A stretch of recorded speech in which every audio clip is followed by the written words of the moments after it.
Hey folks, it's Saturday and we are starting a brand new campaign. Yay! It's we're starting a new D&D 4th edition campaign. It's in another world of my own creation, which was heavily influenced by a few different fantasy novels I've read over the years. Because that happens. Yes. You can't really help it. No, you just can't. So, important notes about the campaign world for people who are watching, and just as a refresher for the players.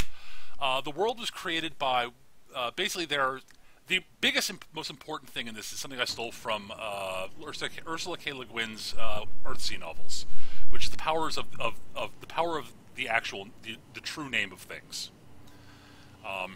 Knowing something's true name can give you power over it in some way, shape, and form. The important thing is that things cannot exist in reality without a name. At least that is what is generally assumed to be, because that is what the effectively five gods, the namers, basically passed down to the mortal races as knowledge before they basically had to bugger off back somewhere else. The five of them are the Maker, who's known as the First, who's the one who's believed to have named the world itself, revered by the dwarves. There are five major civilized races. The Traveler, known as the Second, was basically the one named the Sun and the Moon. The race that reveres him before the others are the Canids, who are basically anthropomorphic wolves. They're wolfmen, basically. The Scribe, who's revered by the elves, patron of wizards and scholars. There's a monastic order dedicated to him called the Quietus Order. There's also another sort of order of sort of traveling priesty monk-like types known as the Walkers, who follow the Traveler. I forgot to mention that. The Hearthmaker, who is revered by humans and is the patron of cities, clans, and villages. Her priests are favored for performing marriage ceremonies. And the Whisperer, who is the last of the five to be given his name, sort of a trickstery god type, but is also the one who brought to light the dangers of wide use of one's own true name, and it's believed to be the one who started the practice of use names. Basically, most people, everyone has sort of their day-to-day handle, and they don't sort of use name. They don't give out their true name to everybody. Because that would be dumb. Yeah, you give it to the people. Like using your real name on the internet. Yeah, Eric. Yeah, Peter. It's not my real name. But yes, the important bit is that he came up with the idea of use names, and they're also the four major. They're also the nine nameless who basically want to return creation to the formless void from which everything came. There's a big war between the five and the nine. The nine lost and are all imprisoned within 9 iron towers somewhere out in the fringes of creation. Yeah, and the major races are the Whisperer is revered by the goblins. So the races are the Canids, also known as Wolffolk, the dwarves, elves, goblins, and humans. For 4th Ed D&D conceit, I've shoved a bunch of races into each category, just to give each race some options for choice for starting characters. There'll be more stuff that comes up as we go along, but almost all magic involves knowing things about true names, about things and elements and people and stuff. So it's fluff-wise, that's how magic works. Involves that sort of thing. Let me see if I can remember what the name of the village I'm starting you guys in. I think you mentioned that in the doc somewhere. Yes, you're starting out in a village called large village / small town called Easthold, which is to the northeast of Westhaven, which is the largest human city. It's sort of in between the big dwarven city of Ironham and Westhaven. Which makes it make a lot of sense that all our characters know Dwarvish. Yes. That's right, we do. Well, in one person's case, that goes without saying, but yeah. Well, actually, there are 2 dwarves in the party. There are 2 dwarves. This is the stunty I part. got confused because that picture doesn't have a beard. I'm a lady dwarf. So? A That's some official 4E artwork. So? So, yeah. Saying 4th Ed lady dwarves don't always have beards. It's because It is a myth that there are no female dwarves. Grown dwarves just come springing out of the ground! Do we want to do formal introductions for the characters for the listeners, or no? That's what I was going to suggest. Actually, we can do that first, but yes. So why don't we start with? I'll just go left to right with the tokens. Alice. I am Cathra, the dwarf vestige pact warlock. What other? I didn't want to go first. I am awful at introductions. All right, well, we'll come back to you then. Eric? I am playing Gorm Blackhammer, who is at least as ugly as his token. He's a dwarven hammer and shield fighter. He's been spending a lot of time the past few years bumming around being a bodyguard and a mercenary. Basically enjoying the fact that he has no real responsibilities for the first time in his life. All right, Nick? Yeah. By the way, Eric, I love the name Gjorm. That's going to be fun to say. I'll just go ahead and read basically the teaser that I sent Peter as my description, which is Hana's a devout fowler of the Hearthmaker. Raised in a monastery, she strongly values the idea of family, partially due to having grown up without her own. She's a firm proponent of peaceful coexistence between all people, which is ironic because her chosen occupation typically involves a lot of traveling by herself and beating up most of the people she meets. She is able to perform marriage rites, and due to her skill in combat, she is often sent to do so in places or circumstances that are too dangerous for most other priests to consider accepting the task. However, she is all too happy to accept this lot in life, and it seems nothing will stop her in her endless quest to help people to join together in harmony, even if it involves her fists joining with the faces of whoever gets in her way. In harmony. In harmony. Harmony. What is the sound of one hand clapping against your face? Yes. Because I punched you. Sketch?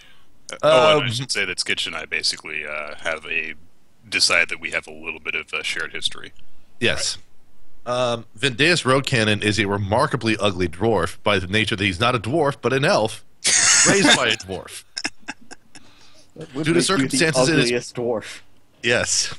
Due to circumstances in his early youth, at least one of his parents decided that for his own safety, he should be moved away from the elven city of Silverwood into West Haven under the care of a woman by the name of Bria Rocannon, who is a very adept alchemist and alchemist craftswoman inside of the city. So she has raised this elf as her son for the past, let's say, 25 years or so. He's in his mid to late 20s, and at least for the past, I'd say, 10 years or so, he's been pretty active in accompanying Bria on expeditions to either get materials or find artifacts to bolster the popularity and really the resources for the store they run in West Haven known as Road Cannon Restoratives and Repairs. Is in these travels that Vendeus probably has run into Hannah a few times, as it's interesting how some people tend to get married in dangerous locations that also happen to have really valuable resources, like that one time at a volcano or otherwise. Someone kept trying to throw the wedding ring into the volcano. No. It was really hard. Now, remember, not both of them, just the one. The other thing is that yes, the Vendeus himself is an artificer bard, basically embracing both the dwarven upbringing on the artificer side and kind of his elven heritage on the bardic side, especially given the fact that he walks around with a bow that's taller than any dwarf has any right to wield. Fortunately for him, he's an elf. So. All right, and Alice, anything else you want to say about Kithra? Yeah, I've got an idea. Cathra, sorry. Cathra was is formerly a member of a scholarly order of monks. Yeah, the Quietus Order, as I mentioned, I believe. I guess I was reading something, because I don't remember you mentioning them. did. But, It's all right. Stories. Has spent at least a couple decades with them studying things, and then during these studies had caught on to the power that invoking true names of very specific beings can give, and there was a bit of a disagreement, and she's no longer with the Order. And she does not like them because they don't do anything with this knowledge. And there may or may not be reasons they don't. So at any rate, Warlock. yeah. I want to be the Warlock. So yes, you are all in the town of Easthold, village of Easthold, really. And we're going to be going with the long, tired, and staid trope of you're all in the tavern. Okay. Because why not? Because why not? Exactly. Well, there's 3 dwarves in party, so... Indeed. And the last person was probably like, I guess if you want a really cheap wedding in this horrible place where a brawl's likely to break out between the two marrying families, then okay. You obviously have you've overseen at least one dwarven marriage, haven't you? Oh yeah. Okay. I don't see what can go wrong by performing a marriage between the Montagues and the Capulets. There's nothing funner than a marriage. Watching the bride and groom duel for who gets supremacy in finances. Lovely. It boggles the mind why others just sign a contract or some sort of agreement to settle such disputes. Well, there are remnants of the post-wedding party / brawl that have going on in the tavern at this point. Things have quieted down. Great. So things have quieted down, and tables have been reset up, and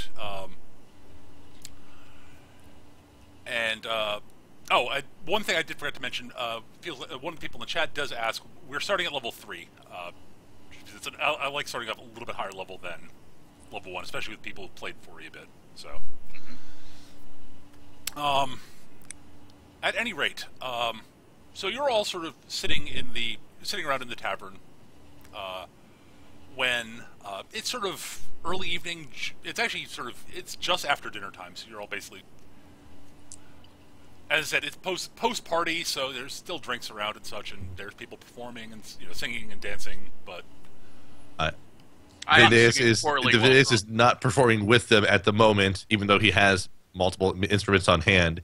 He's probably more interested at the moment of challenging Yorm to some games of chance at the table, where the winner has to drink and the loser also has to drink. This sounds like a fine game.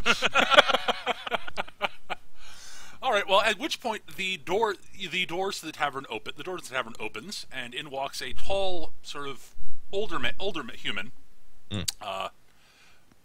His head is he's got a bald head. You're guessing probably shaven bald, because and he's wearing It's very obvious what he is at first glance, because he is walking and wearing the fairly traditional traveling robes of one of the walkers.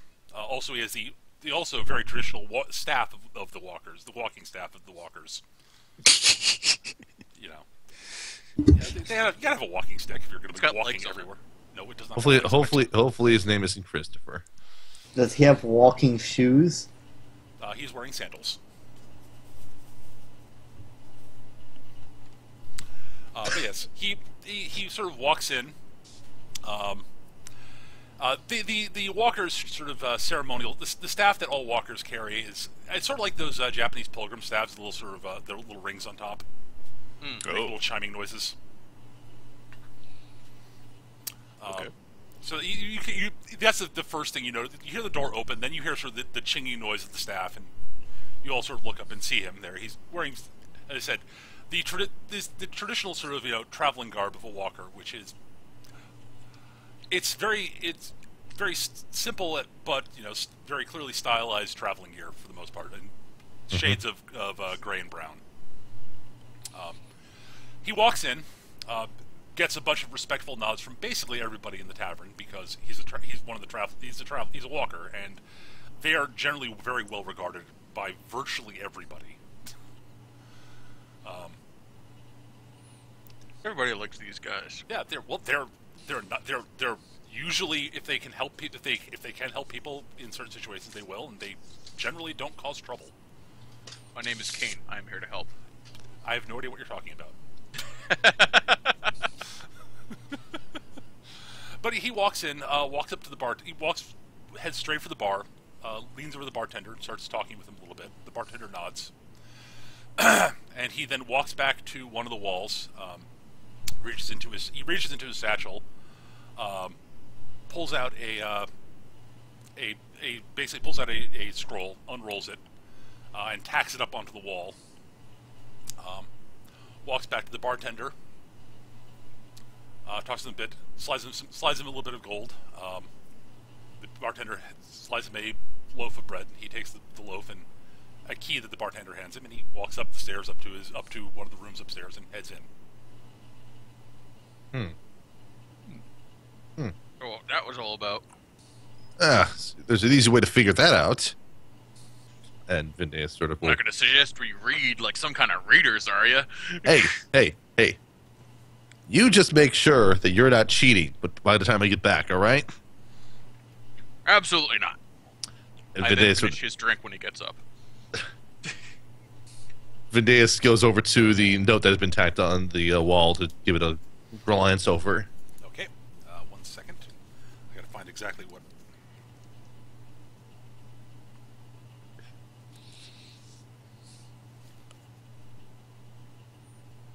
It's written in Canid. You're out of luck. Nope, Damn it. it is written in Westron, which is the typical tongue of the humans. Effectively, effectively common. It says, for those who are interested in some potentially dangerous work, I am looking for some assistance in resolving some potential banditry trouble. If you are interested in assisting in such, come, ask the bartender for my room number and come up and we'll have a chat and we'll come up and discuss terms of employment, and I will fill you in on the full details. Signed, Walker Elvis. Walker Elvis, huh? Alvis, A-L-V-U-S. Elvis, huh? Alvis. I know. So, Vindeus sort of like glances that over a little bit, nods, returns back to the table, sits down, and the first thing he says is, "Did you drink the rest of my ale here, Yorm?" No, you said not to cheat, so I gave myself a handicap. Gee, whatever. So, I don't know about you, but I think that how long has this reception been going for? Roughly, hours? Several hours at this point. It's like, I think getting some fresh air might be nice. You want to go take out some bandits? Okay. Where's my hammer? Fantastic. Now, are the others two seated at the same table or nearby? They're seated nearby. They might notice, like, Vindeus sort of... And also, they will probably notice in Dwarven making these sort of... talking to Yorm in this sort of manner about going out and taking out some bandits.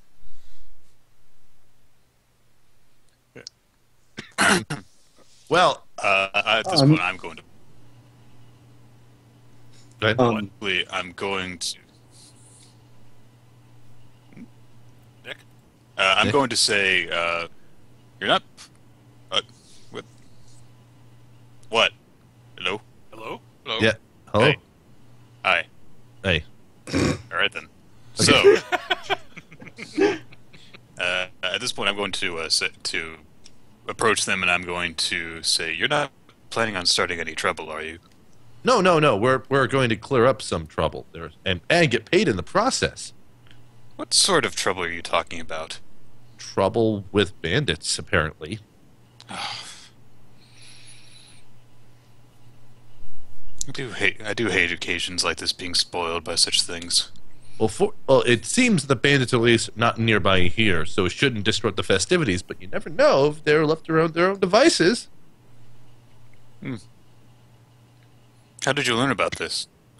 Oh, the post on the wall over there. Go good to have a talk to the bartender and rope the lot of you all up so we can talk to our soon-to-be client after I have another drink. It does seem like the most important thing to do at the moment. Hana is going to like wave a hand across her nose a few times and be like, "Maybe I should come along with you just in case."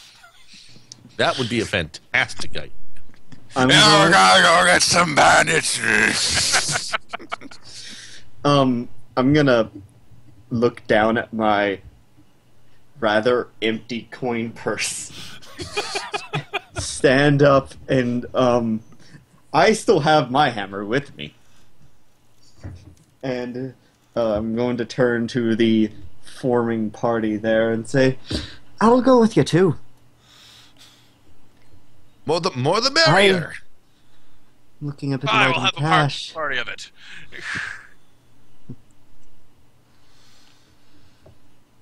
Okay. It's always good to have another one of us around. Benea says in a vague manner as he gets up from the desk and the table and moves over to the bar to talk to the bartender. And the bartender looks up and says, "Can I help you, sir?" Yes, two things. First, I would like to speak with the walker who retired upstairs about his request over there. Aha! Well, it's faster than I expected. Sure. Timing he's is up- everything. He's up in the fourth room on the right. Ah, fantastic. Also, can I get another pint for the stairs? He says, "Sure." He pours you another pint of ale. Fantastic. I'm not It sure is. how I'm going to deal with these stairs. So, wavy and moving around. Oh, I thought you said you were a dwarf. Vidya sort of says it Started as drinking when I got up. That's how you know I'm a dwarf. Vidya will make his way up the stairs, not necessarily staggering, but he's moving kind of loosely, to say the least. Well, all right. The four of you head up the stairs. Two of you seem to be a bit more inebriated than the other two. But there has been a party going on, so it's not that surprising. Yes. And you walk up It's to not the a door. wedding till someone vomits. And you walk up to the door. I assume, do you guys knock, or do you just open it? I will knock. Okay. I may be tipsy, but I'm not rude. Fair enough. You hear a voice from inside sort of say, "One moment." And then briefly later, a short time later, the door opens and you see the traveler from before, and he says, "Can I help you all?" Ah, Walker Elvis, I believe, correct? That is correct. We, just the folks for your job. Excellent. I was quite hopeful that I would find help quickly. Please, come in. Have, some seats. He sort of walks back in. There aren't a lot of things in the room to sit on. There's a bed and a chair. Vindeus will lean up against the wall near a table so he can rest down the pint if he needs to. Yes, the walker, Elvis walks back in, and once you're all in, the door closes behind you. He says, "Well, as I said, I was quite hopeful to find some help quickly. So on my travels, I've been hearing some tales of some rather unpleasant bandit activity going on around a nearby monastery belonging to the Quietist monks, and I've got some good friends of mine up there, and I'm quite worried about them. And it's bad enough that there has been no messages that have come out of the monastery in quite some time. Even though they are, a cloistered order, they do, communicate with the outside and such fairly often. From time to time to order supplies and such. And from everything I've been hearing on my travels, nothing has been heard from them in several weeks. And there is an uptick in bandit activity in the area, apparently. Also some other darker rumors, which I'm also worried about. But I was hoping that I could get a group of stalwart folk to help and clear out the bandits and see what's going on with the monastery.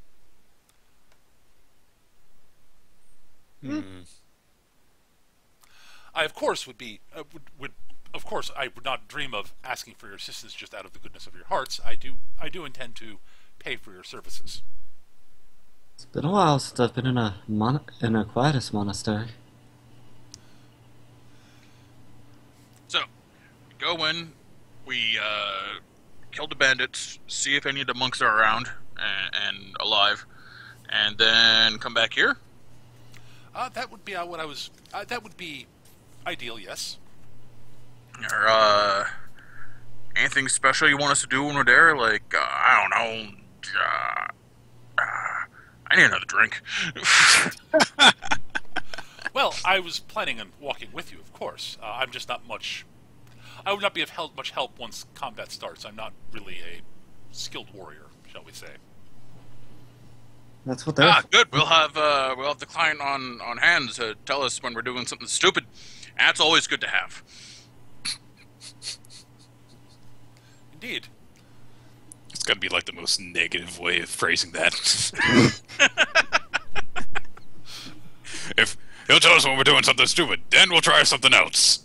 And then if we're still doing something stupid, we'll try something else. Well, anyways, might I have your names, of course? Of course. Vindeus will set down his pint, do a sort of slightly flourished bow, and to say, Vindeus Road Cannon of Road Cannon Restoratives and Repairs. Your service. Pleasure, Vindeus. I'm Cathra, formerly of the Quietus. That gets a raised eyebrow from him. It's best you know now rather than at the monastery. Indeed. They might not be as receptive. If they know of me, they might not be very receptive to me specifically. They ain't gonna care if you're killing the guys what are making them dead. I'm Gorm Blackhammer, and I'm usually much more sober when I'm working. That is good to know. That actually gets a chuckle out of the monk, out of Albus. Vindeus tries to hide his chuckle as well. And you, ma'am? I am Hana. It is a pleasure to meet you. Indeed. So I was thinking we could set out in the morning since you've responded so quickly. It may be wise. I'm kind of looking over at Gyorm. Indeed. And I was thinking that I would pay you all 100 gold for the job, half up front, and the other half upon completion of the job, whatever the result might be. That's split amongst the four of us, right? Yes. All right. That's yeah. Okay. Excellent. He reaches into he walks back over to his traveling satchel, reach in, pulls out a sheet of paper, starts scribbling something down, and he basically says, "Just sign the contract here, and I will give you your pay, the half up front." It's just, it's very simple, very basic, sort of quickly written contract, Yeah. detailing the nature of what you're doing and the payment and such. And What is this already? I was like, what is this part of the contract about key logging? What is that all about? Oh, don't mind that. Okay. Okay, what? You don't need to read the fine print. Wait a minute. It says right here that any content posted by us is wholly owned by your thing. So that's a no-go. We got to renegotiate that. No, there's of course no fine print, but because That would be His handwriting's not. We that will do this for you. Yeah, basically.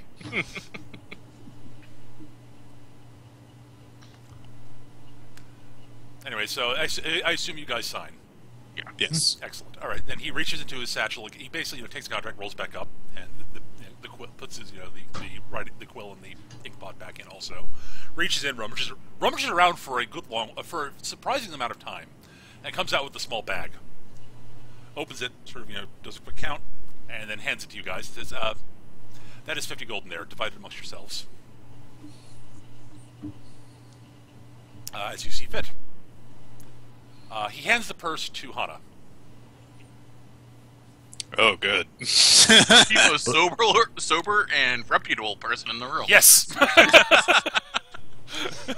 what was handed to Johanna? The money. money, the upfront money. And I will see you all in the morning if you need to do some supplying. Well, of course, if you need to take some time to purchase some traveling supplies and such. The local grocer actually is a friend of mine, and we'll give you a fairly nice discount on any sort of traveling supplies and such that you might have, that you might need. Just mention my name. I'm gonna look at Hannah and say, "Alright, we're both sober, so I think we should get 13 gold out of that. And give 12 to the others." Each of us should be getting 13 gold, 3 silver, and 3 copper. That's 3 people, not 4. I can math. No, that's 40 gold. Not that's for 40 gold between 3 people, not 50 gold. Basically, it should be 12 gold And 5 and silver. then exactly. Some silver, but I obviously. can do math, and it has nothing to do with how much I'm drinking. And You have to be able to do math drunk off your ass in order to be a dwarf. I stand by my suggestion. We're the ones who will remember this contract in the Hana morning. is splitting out change from her own coin purse in order to split the last couple of gold. I will yeah. Well, So everyone gets 12.5. Got it. Right. Yes. but Deus, it does operate a business when he's back home. You've also been drinking. I'm not home. Is it 5 or 50 silver, 2 5. gold? 5. It's Or 10 silver. 10. It's decimal. Yeah. 12 gold and 5 silver. Yep. Alright. The only weird coins are if you go significantly above gold, or if you go down to electrum, which is 2 electrum per gold. And that's why that's not on the character builder. What? No.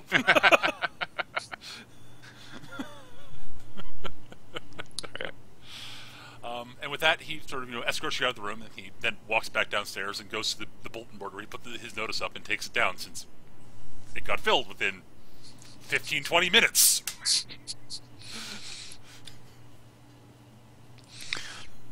I'm going to say that I will see the others in the morning, and I'm going to go to my room, which I was probably going to stay in anyway.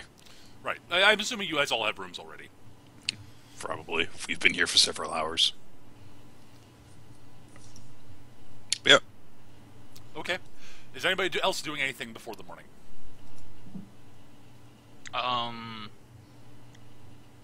Just quietly reading in her room. I'll probably enjoy myself till things die down. Then I'll probably go and pass out near the bed. Partially Close on the enough. Thunk.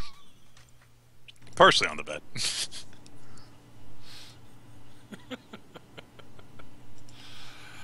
All right. Well, then the morning comes around. Dawn breaks. There you hear crows. Not crows. Roosters. I'm awake.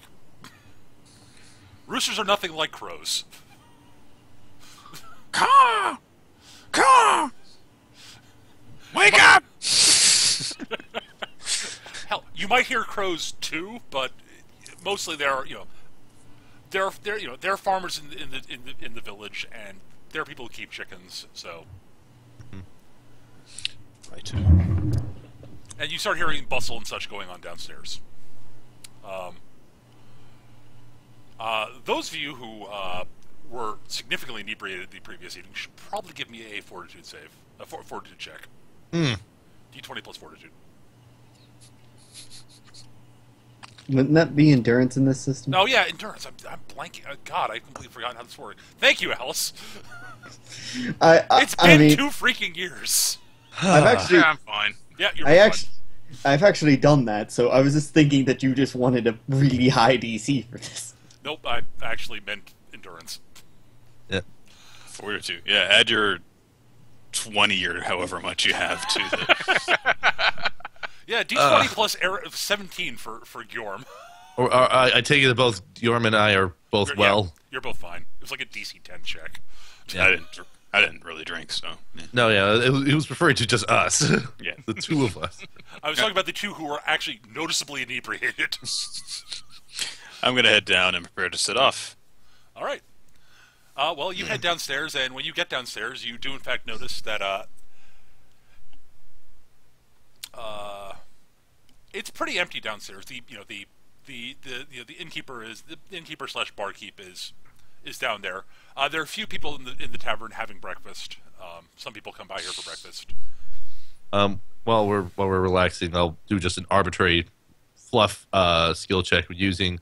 I want to do a little bit of playing on the lute, but I'm going to say I'm going to use thievery for this because I'm going to try to play effectively some sort of invention or fugue on the lute. Okay. See, rolls well enough. Just making some pleasant music on the table. But you all have... Looks like you stole that flute, too. I'll tell you, though, my equipment that I have is legitimate. You have my word as a row cannon. But the breakfast was included in the price of your room the previous night. It's nothing exciting, it's pretty much bread and cheese. Cheese. And that's really about it. It's a very basic sort of basic meal in the morning. Yeah, Yorm comes stomping down a little later than everyone else, fully kitted out, and attacks his breakfast. Oh no, he attacks it, so he just smashes it. I just start hitting it with my hammer. Wham! Wham! Wham! It's dwarf bread, you have to do this. It's digested. This is not do it like gizzard stones last night. You have to do it this way till I get some new ones. It is not Discworld dwarf bread, so you are safe from that. But yes, a little while later, as you're finishing up your breakfast, the door to the tavern opens, and Alvis walks in. He has clearly been out and about getting some things for himself. And he's, you're all up, excellent. Well, if you want to take some time to pick up some supplies at the local grocers, that's fine. But I've picked up some supplies myself already, so. But whenever you're all ready, I'd be happy to set out. Mm-hmm. I think I'm good on supplies, so. Excellent. How long is this supposed to take? Yes, the monastery is about 3 days walk from here. Alright, I'll be gone about a week. I'll pick up some extra just in case something happens. Yep. So yeah, I'll pick up a few extra days worth of bread and cheese. Yep. Yeah, so basically if you want to buy any basic supplies from the grocer, you can knock up like 5 silver off your, like if you spend at least like 2 gold, you can knock 5 silver off the price. Because of the good word from Alvis. We've got a coupon. Yes. You're working for Elvis, and the grocer is. If you're helping him, he's willing to give you a discount. Because clearly, whatever you're doing is important. Because you're helping a walker, and you're helping Elvis in particular. Mm-hmm. It is very clear that he is very well liked in this town, which you notice as you're leaving town.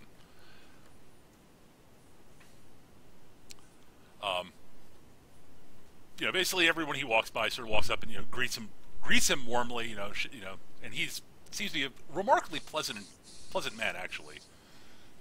He has a warm greeting for everybody he comes across, and then you set out off onto the road. And your first day's travel is basically you're walking down a road with with Elvis.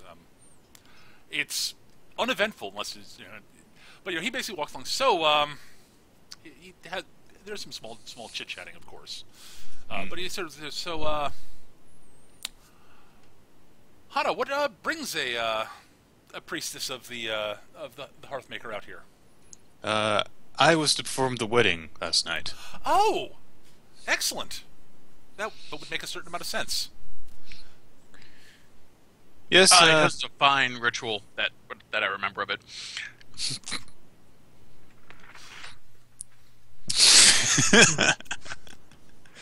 It took me a second to process what you actually said. I thank you. So, what was the ceremony like this time? Anything of? I assume, was it a pleasant ceremony? At first, I believe that most withheld from alcohol other than the ceremonial drinks, but once that started to flow, so too did everything else behind the bar. Ah, so good time was had by all, then I take it. By most. I see.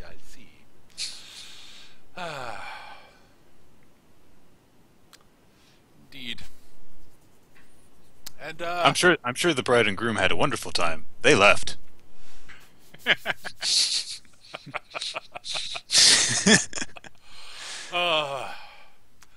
they showed good wisdom, then I take it. It's not the most romantic location. Well, I suppose to each their own, maybe. Indeed. Young Master Blackhammer, what brings you out to these parts? Oh, I've been out doing this sort of work for a while now. Just out kicking around. Back when I was young and beautiful, I used to have more responsibilities and duties, but now I pretty much travel about, plying my trade at breaking things, protecting what needs protecting. So breaking things in, making sure other things aren't broken. That's exactly how it goes. And I take it, Master Rokanen, you're out here looking for supplies and such for your family business. Yes, though not on any particular assignment for Mom. We have a assistant that is helping out more at the shop. She's basically given me at least a few weeks' time off to do my own investigations into matters and relax a little bit. We had a couple of really good months of business, and things are running nice and smooth back in West Haven. Ah, excellent. I've heard good things about the Rokanens, and Yes. especially the company your mother works for. Mm-hmm. Indeed. And what have you been up to, Mistress Cathra, since you left the Order? A bit more research. Lots of study. And traveling. Traveling is good for the soul. Ah, yes. At any rate, you guys travel along you basically spend the rest of the day sort of in pleasant chit-chat. He seems to be, if you've got any questions for him, he'll be happy to answer them. But if there's anything you want to ask him, I don't know if there is anything you want to ask him in particular. No, not in particular. We probably generally understand, who the walkers are, and if one isn't held in this much revere, outside of maybe small talk about what he might be particularly doing as of late. Oh, as of late, just traveling. Going from town to town, helping where I can, seeing people, getting to know new people, seeing old friends. I was looking forward to actually going back to visit the Quietus Monastery, because I've had a long-standing, every time I pass through the area, I play chess with a good friend of mine at the monastery. One of the abbots, fiendishly clever chess player. I don't think I've beaten him in about a decade. Although we don't get to play, we only get to play every couple of years, so. But yes, I've been doing that, helping out where I can, pitching in, you know, the usual.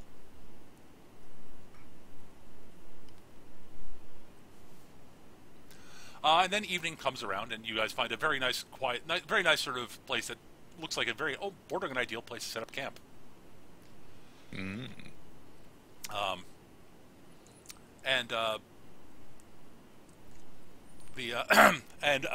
Elvis proceeds to rummage around in his bag. He's got sort of a traveling satchel. Rummages around, pulls out a bedroll, which seems somewhat incongruous. You're not entirely sure how it fits in there. Mm-hmm.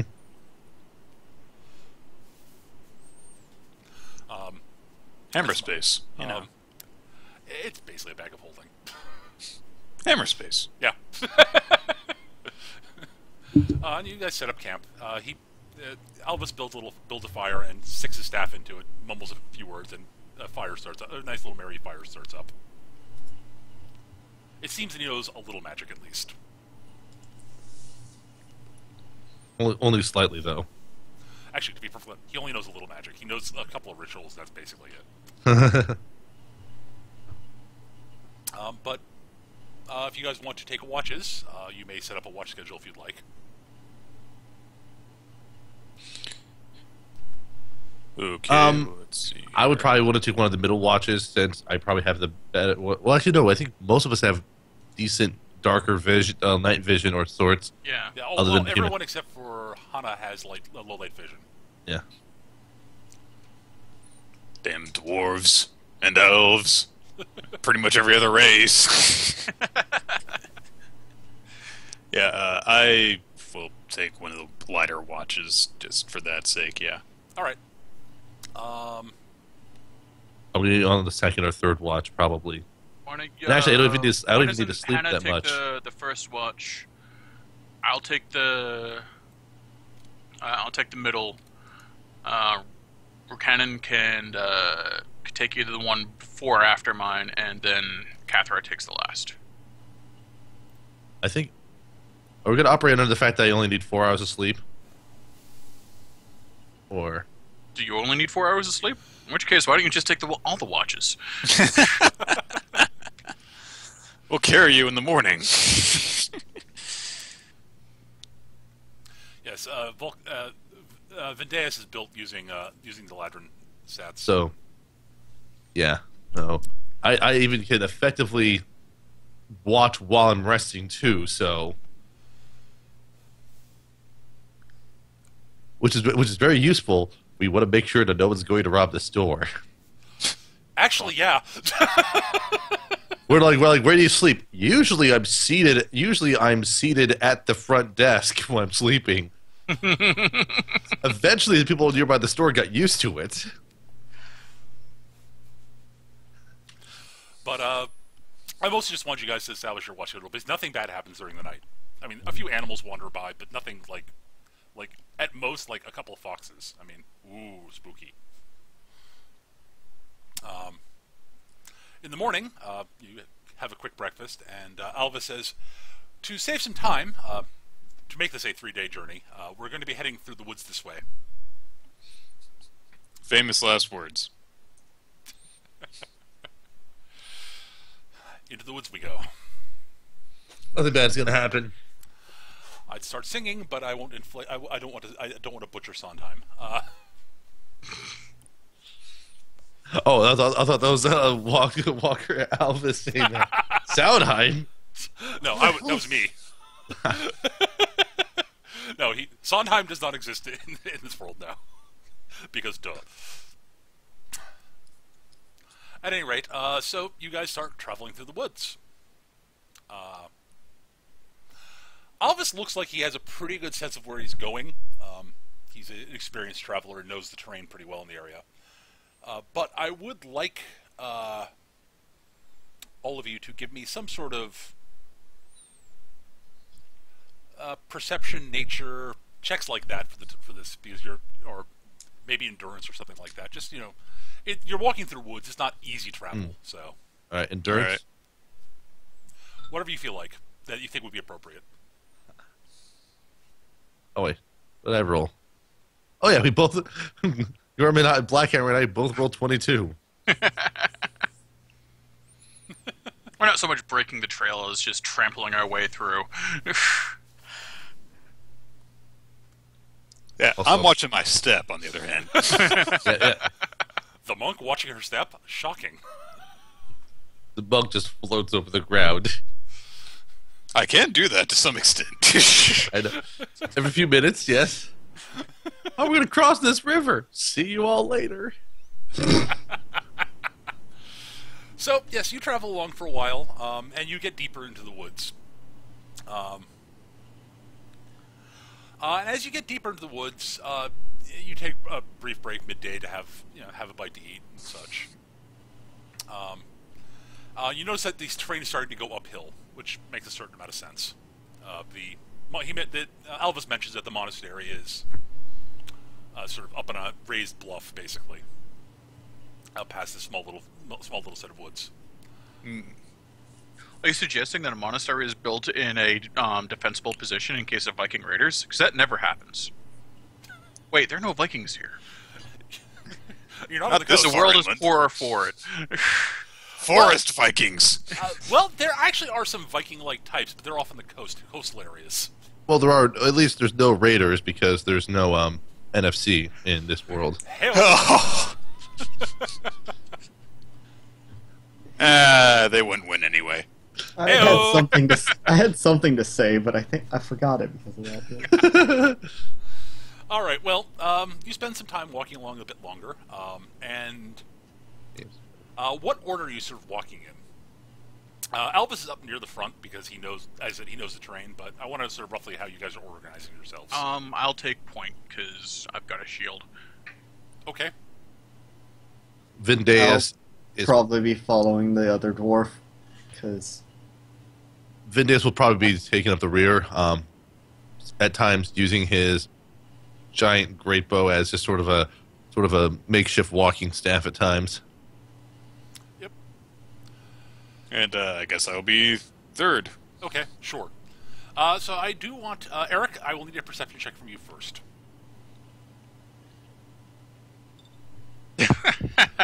You notice nothing.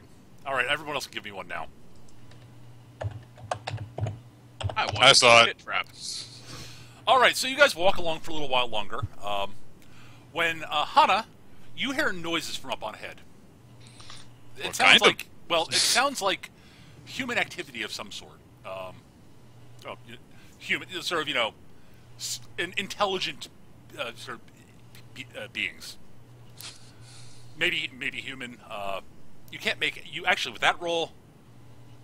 Do you actually think you can make out a few words of? So you sort of a mixture of words, both in some Westron and some Pax speak. You don't really know what you recognize the way it's spoken. So there's Yeah, between. But yes, it's definitely one of the wolf. They definitely hear. You're fairly certain you hear hear wolf folk up ahead. And it looks like so you're heading up towards sort of a raised clearing. And you're also now noticing what looks like sort of the remnants of a campfire. Like there might be some sort of smoke from a campfire and such. I'm going to kind of quietly get the attention of the people in front and behind me and point out these things. Gnid's ahead, well, we were expecting trouble to be here. I'm gonna pull out my rod and hammer. Okay. Brother Alvis sort of says, "Well, if you guys want to check it out, we can move over towards that and see what's what, I guess." And you guys, I take it, then move sort of. Do you guys want to try to be stealthy? All right, then you should all give me stealth checks.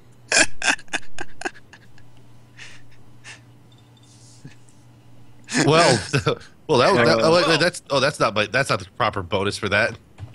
It's still a decent roll, but it's actually a 16, not a 23. I don't know. I missed that. Oh, there we go. Well, that's actually not that bad. You're not trying to like sneak up on like watch guards. You're trying to get close enough so you can see what's going on without attracting too much attention. So 10's probably good enough. All right, well then you guys sort of creep up and you can see a clearing, and what you see there are you can see a bunch of humans sort of wandering about.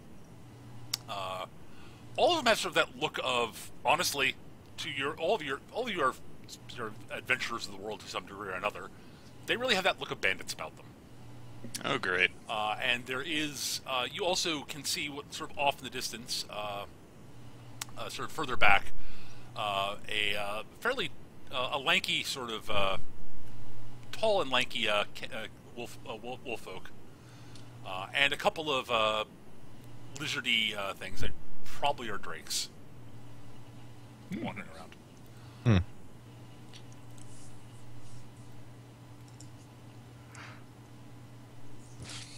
Well, all right then.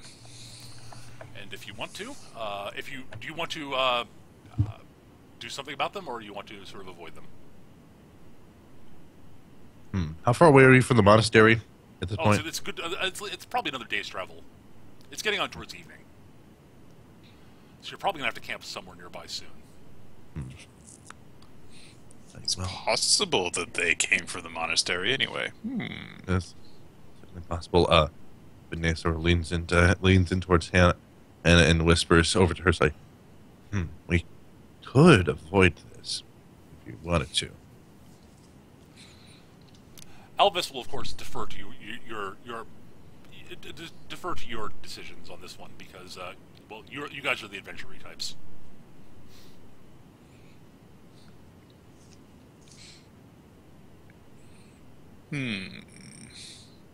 Let me see here. The drake itself, there's nothing particularly unusual about the drake from what I can tell from here, right?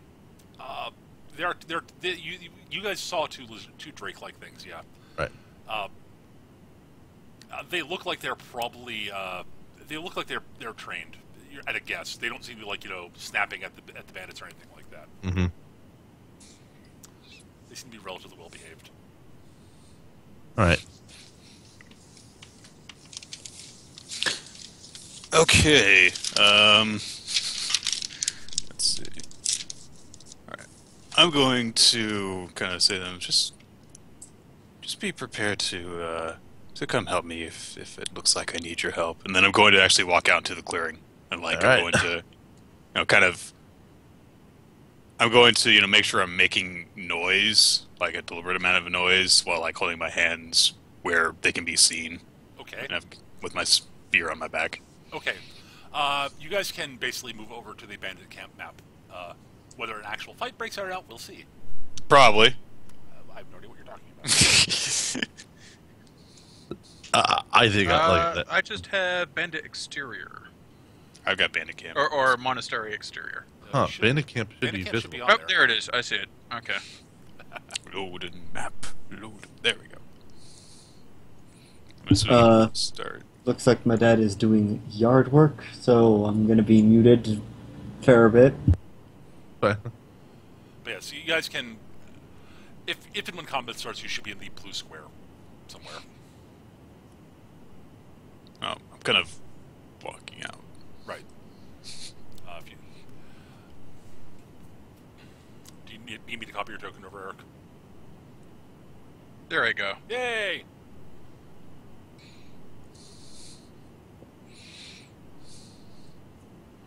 All right. So, so you walk forward, making noise so that you can be sort of heard and such. Yes. All right. You notice that some of the bandits sort of look up and sort of say, "Oi! What do you want? What are you doing here? This is our turf." Your turf? Yeah. We found these ruins. They're ours. Shove off. I'm gonna, I assume at this point, notice the, bois. Yeah, the ruins. The standing stones and there's a little, this building's also a bit broken down and such. It's very clear they've been camping over here. All right. But yes, that is the cannon back there. There's one of the drakes. There's the other drake. And these are the human bandits. Oh, I have no intention of claiming the ruins from you, my friend. I just am traveling through, and I was noticed, of course, that you seem to have, well, apparently set up camp here, and I was hoping to ask you for a bit of guidance. Kind of guidance. I've heard rumors recently that there seems to be some disreputable people a bit further along this path that seem to have been causing some trouble. And I was wondering if you could tell me if I was in the right area for that. I'm kind of like, unless they're like bristling or something like that, I'm kind of want to be like still walking towards them. Sure. They're clearly sort of resting their hands on the weapon. They're looking. Yeah, you can't get too much further forward before they. Yeah, 20 Right around there. Yeah, that's Okay. good. And the you hear the candidate in the back sort of snarl. Oh, so you guys are you're looking to cause the boss some trouble, I take it then, boys. Boss? Let's show them the folly of their decision. Well, if they want to do that. And you guys should probably roll initiative. I didn't even get as far into that as I thought I would. I didn't even imply anything. No. Damn, I did not roll well. All right, and we Woo. add every. That's okay, I did. Time to kick some ass indeed. Yeah, I kind of made that a little custom snarky line for Nick's Yeah, I token. see that, yeah. Let me see here. Yeah. I rolled really terribly for my initiative. Not as bad as Skitch. To be fair, Skitch is playing a build that is basically built on rolling So terribly. you should set your initiative. Uh, While I roll the baddies. Depends on what feature I'll be using. Which time, so. I suppose.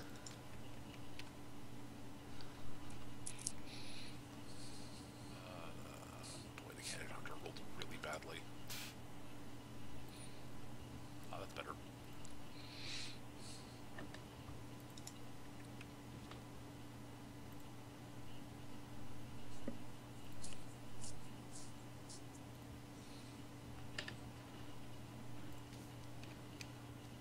All right. Ooh, not bad, not bad.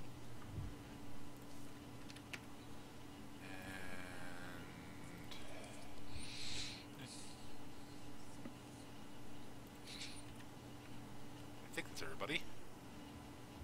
Hana, you should set your initiative. Oh, right.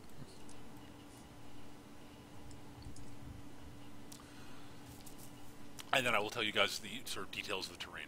There we go. And sort. Alright, so, important notes. Basically, the tree things here, the big trees, the black bit in the middle is basically blocking terrain. It's the trunk of the tree. It's actually, the trunk's not big enough on these really to do much, but basically if you get it directly between you and one of the enemies, it's blocking terrain. Otherwise, the tree itself provides cover.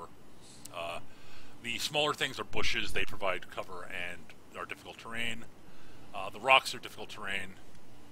The standing stones, the standing stones themselves are difficult terrain. Most of it's basically sort of, fairly straightforward. And the small little sort of pool of water here is not too deep, but it's difficult terrain to move through because it's water. It's deep enough to hinder movement. Okay. And Hana, you are up first. All right. Let's see here.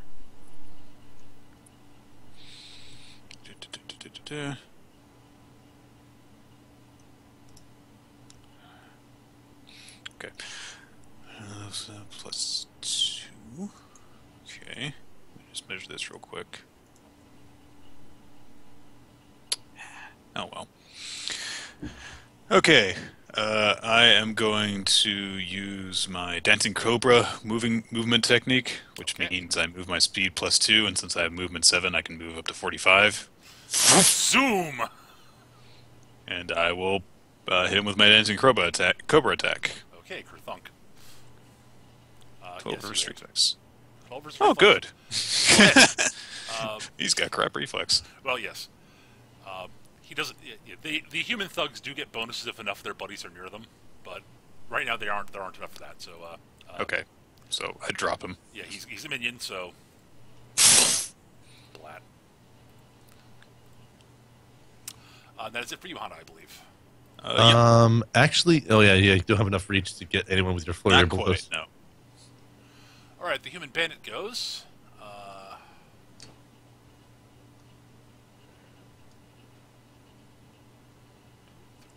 Okay, he can move in. He'll move up to you. He is armed. He's got a sort of a bandolier of daggers and such, and essentially he's carrying a heavy mace. Ooh. He comes up to you and tries to thunk you with his mace. Ah! That's a miss. All right. Well, that's Shoot, these are how many squares away that is from me for other purposes. yes. So the power recharges because it missed. Oh. Basically, he gets to do it once per battle. He gets to hit with it once per battle. It is reliable. Effectively, yes, but it's an encounter. Yeah, but it's not a daily. Oh, And he excellent. He is done. Spitting Drake. Yes. Let's see how far away is it from you. Oh, there are different types of drakes. Okay. There are two types. Yes, the drakes are slightly different. That should bring it within range. It does. And he will spit at you.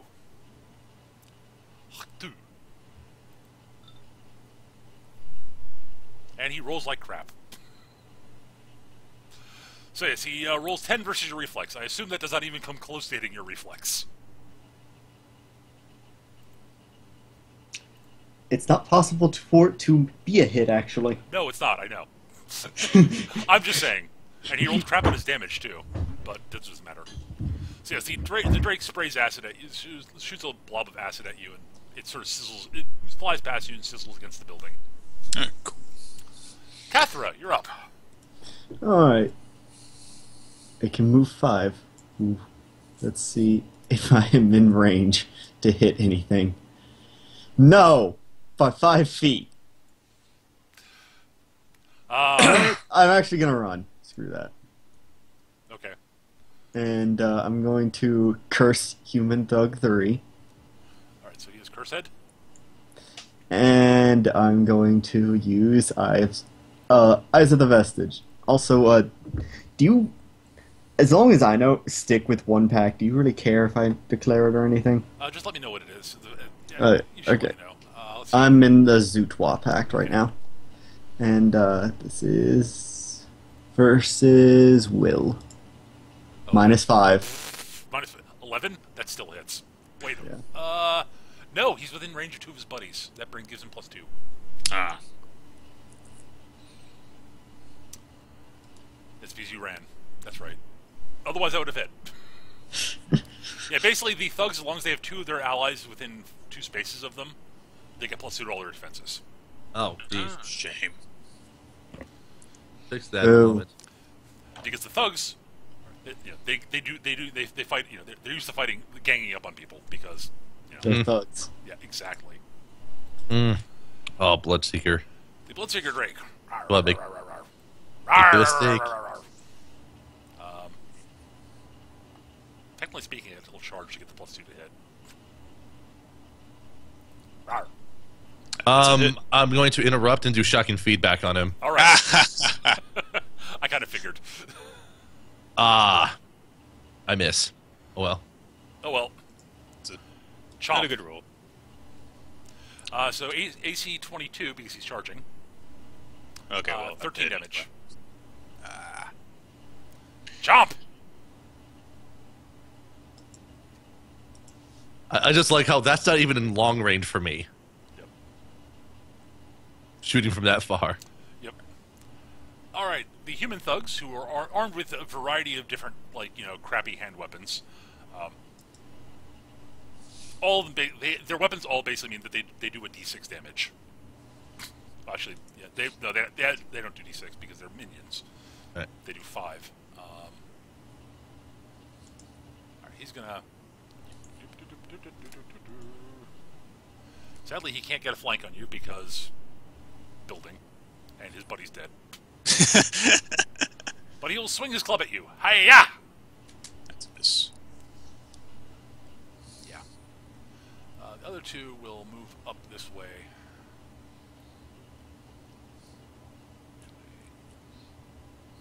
He'll move to there. And he'll move to there. They don't really have room to get into good position. All right, the candid hunter is up. Let me double check the range on his bow. He is an archer primarily. Where are you? I had this. I took my bookmark out. God damn it. There we go. All right. The range is okay. It's a longbow, so range 30.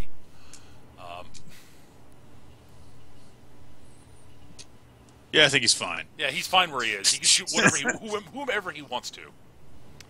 Uh-huh. He's fairly certain that his he's not going to bother shooting at Hana right now because she's got a bunch of people going after her. Oh, He might come to regret that. Yes, he very likely will. Just as a quick reminder, the longbow's range is 20-40. It's listed the monster write-up gives him range 30. So. Okay. Monsters are weird. Yes, they are. He's going to shoot at Cathra because I have cover and concealment. I know. And I don't. Those don't stack. But No. All right. I am both shadowy and hidden in tree. And he will fire his bow at you. Twang. That's wow. That was bad. That's Actually, frighteningly- let's see. Where's the candid hunter? Oh, it's all the way over there. Oh, jeez. that's frighteningly accurate. He's really good. He is Yeah, by far that's- the most. He's by and far the most dangerous thing here. And technically, that's still within range. My only thing is, I don't think that's in range for you to do an at-will attack against it, Cathra. Oh goodness, no. Yeah, so arrow warning would be wasted on that. Yep. He is done. Yorm. All right. Fortunately, I'm too slow to really get into the fray. But I can throw a hammer.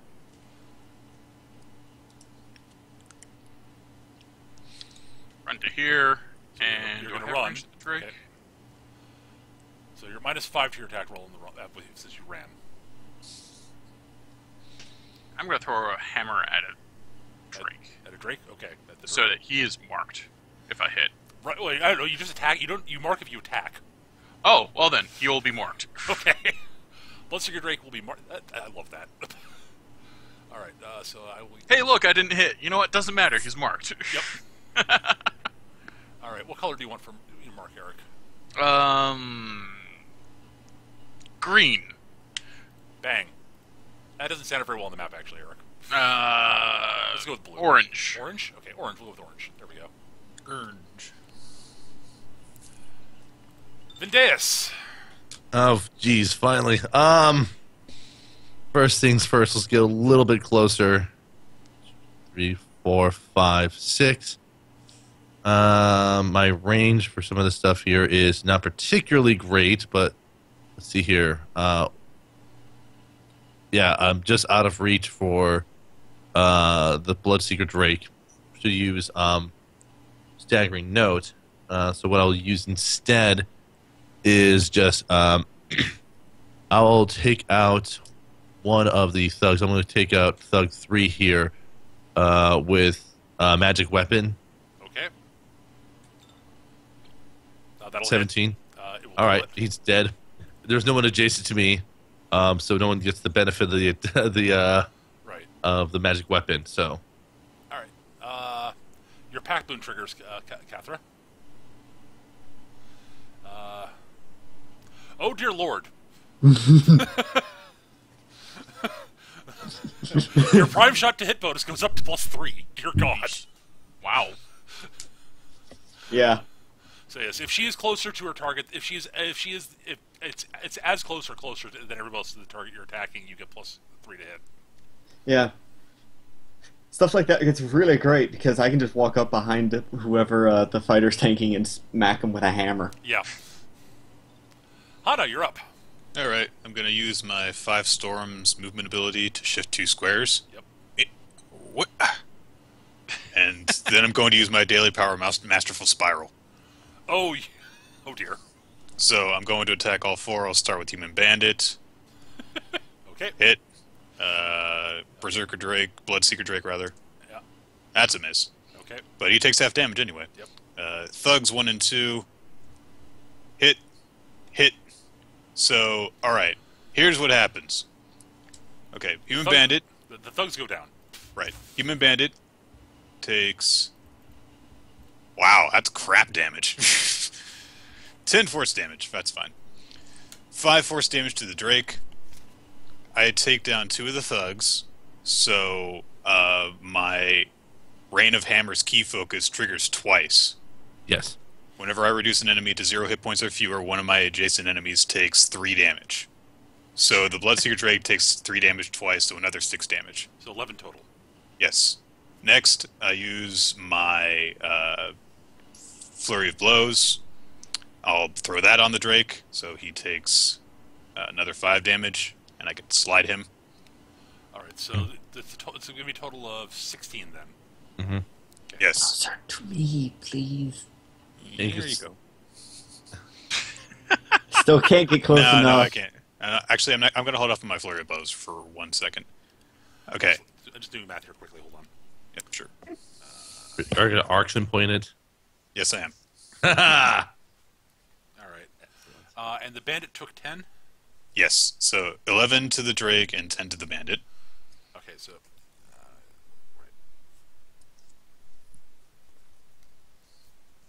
The Drake and 10 to the bandit. That drops into 27. Alright. Next, Masterful Spiral increases my melee touch attacks to have reach 1. Yep. So I'm going to spend an action point to use Drunken Monkey on the Bandit. Okay.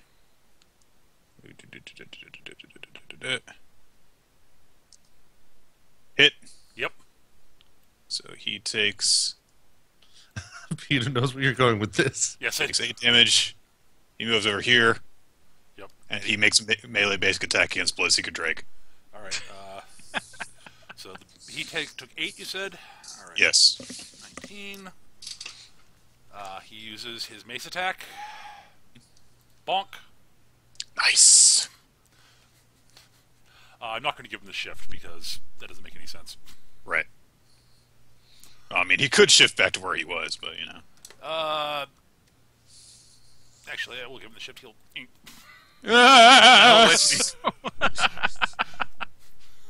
What's going on?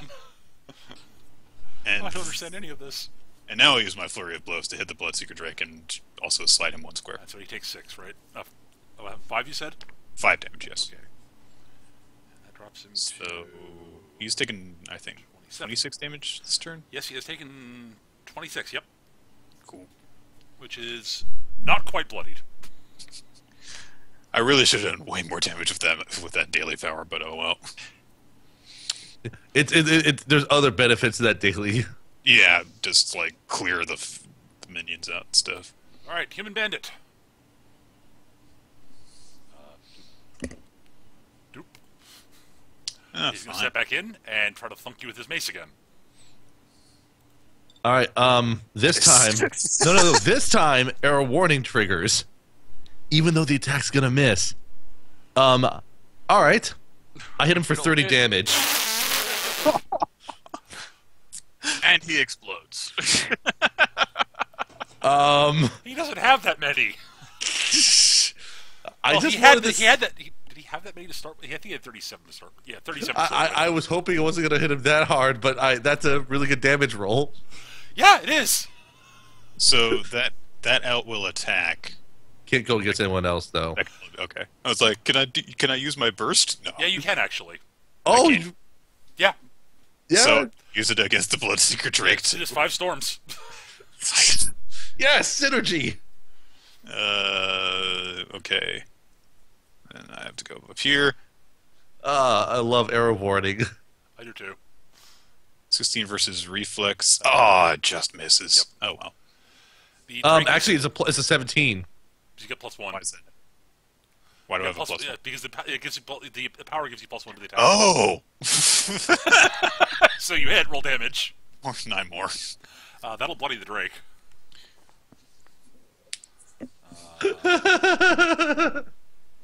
Awesome. So he is bloodied. So what happens is Hana moves over here, punches everything. The guy tries to thump her. He gets shot in the face, and she punches the Drake again. Thump, thump, thump, thump, thump, thump, thump. And the best part is they would have hit her anyway. No, this is what I'm good at. I'm not really good at single target stuff because that's not Monk's strength, but just killing everything is good. For me, I just find the humor in the overkilling him with that shot when he wasn't even going to hit you. That's what I was trying to roll, man. All right, well, the spitting Drake is up. Oh, boy. No more interrupts, but that was worth it. I'd say so. And everything is dead. Right, well, the other Drake is still up and fighting.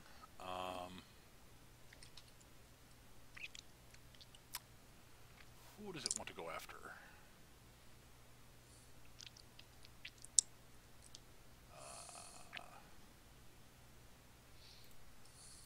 Who's in range? If it moves, you can get other people in range. It seems a little bit nervous about Hana, actually. The Drake is not stupid.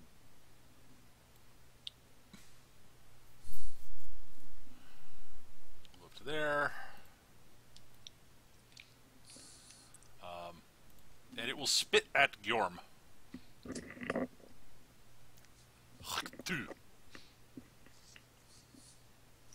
Versus my reflex. Yeah, that'll bounce up. That your shield gets in the way, basically.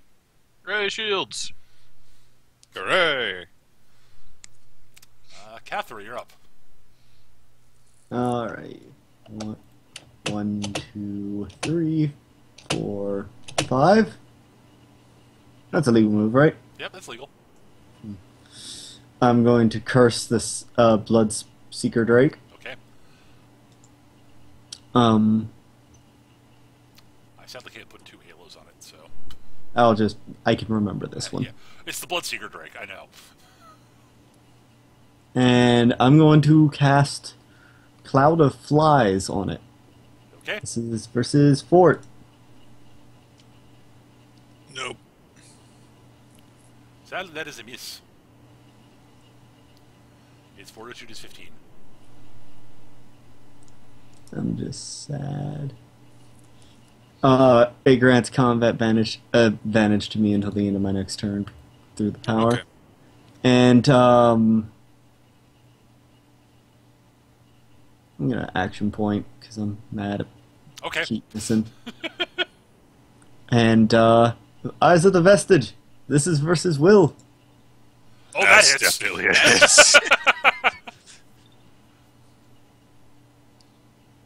7 psychic damage. 12 total damage. Can't curse anything. I'm gonna add this on top of it, so it does 3. Yeah,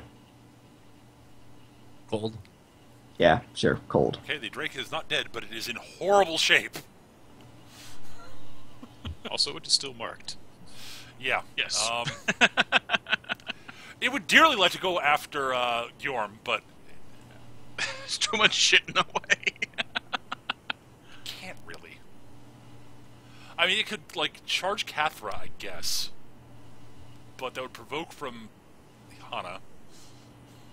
Oh, that's okay. My opportunity attacks aren't that great.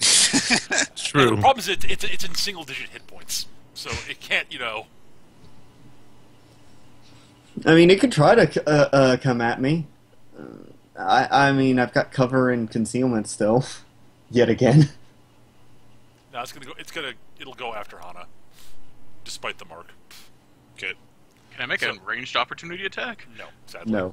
Damn. That would have been awesome. That'd be awesome, but no. That would be freaking amazing. But it is at -2 to the roll. Chomp. All right, cool. 14. It's done. All right, the Candid Hunter's up. It does not like the way things are going. This is going poorly. Yeah. Well, clearly, Hana is the biggest threat. I don't blame him for thinking that. Because you've murdered all his dudes. Technically, I've only murdered 3 of his dudes. I murdered one of them really you- good. True. But that's actually a valid point. The elf with the great bow or the human monk, both are viable targets. Yes, both have proven themselves to be engines of destruction. The really tall dwarf with the great bow just waves at him. You'll shoot the elf. Bow fight! Bow fight! Twang! Oh, well, Rolls that a didn't really 2. matter. What the hell couldn't he roll that against me? I don't know.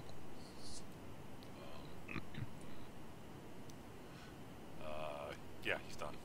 Videus remarks, I can't borrow one of your arrows if you keep shooting that far off. Yorm, you're up. Now I can make a move and then charge, correct? All right. Cool. 1, 2, 3, 4, 5. Charge the Drake. 1, 2, 3, 4, 5. Yep. Bull charge him. Yep, I kind of guessed that was coming.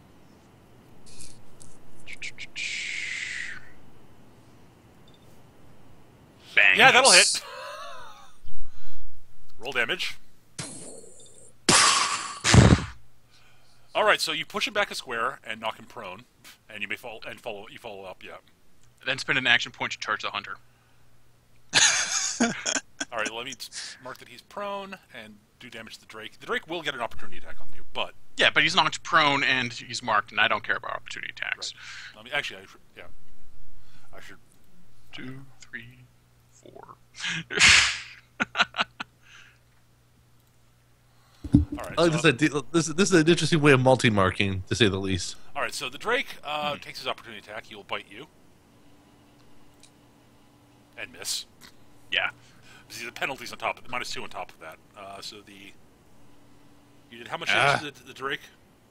Did 26. So it should be bloodied. You did 13 damage. And 26 was a Good secondary spinning attack. Oh, it was the secondary attack. Okay, yes. 13, yeah. So you did 13 to the Drake. Ow. And also you got temporary hit points after that hit. Yes, Yes. you did. You gained 3 temp, I believe. Yep. All right, roll to hit the. Nah, it's just a melee basic for the charge, right? But you get +2 to Plus hit. 2 to hit. Yep. +1 to hit. It's +1 on the charge? That was +2. No, it's +1. +1. Moot point. Good point. I missed horribly. But he's it's marked. okay because he's marked now. And stuck in melee. Yeah, he's not happy about that in the least bit. I'm gonna double check that because I feel like one of us said something stupid. Alright, so let's see here. Vendeus. 1, 2, 3, 4, 5, 6. Bloodseeker Drake. I'm going to use Staggering Note against him. Okay. 13 versus its will, which is unfortunately not enough. I don't have a way to bolster that, unfortunately. So what I'm going to do is check my options here. I will spend an action point. Do it again. Okay. There we go. That hits. All right. Well, unfortunately, it's a basic attack, but You don't. It's at 3 hit points. right. You do exactly enough to drop it. I knock it dead and throw it against the wall, effectively, with my words. And then for Hana, I will throw her Majestic Word. Oh, yeah, she's not in close burst 5, is she? 1, 2, Yes, 3, she is. 4. Yes, she is. Just barely. Spend a healing surge to get 3 extra hit points and slide yourself 1 square. Ooh.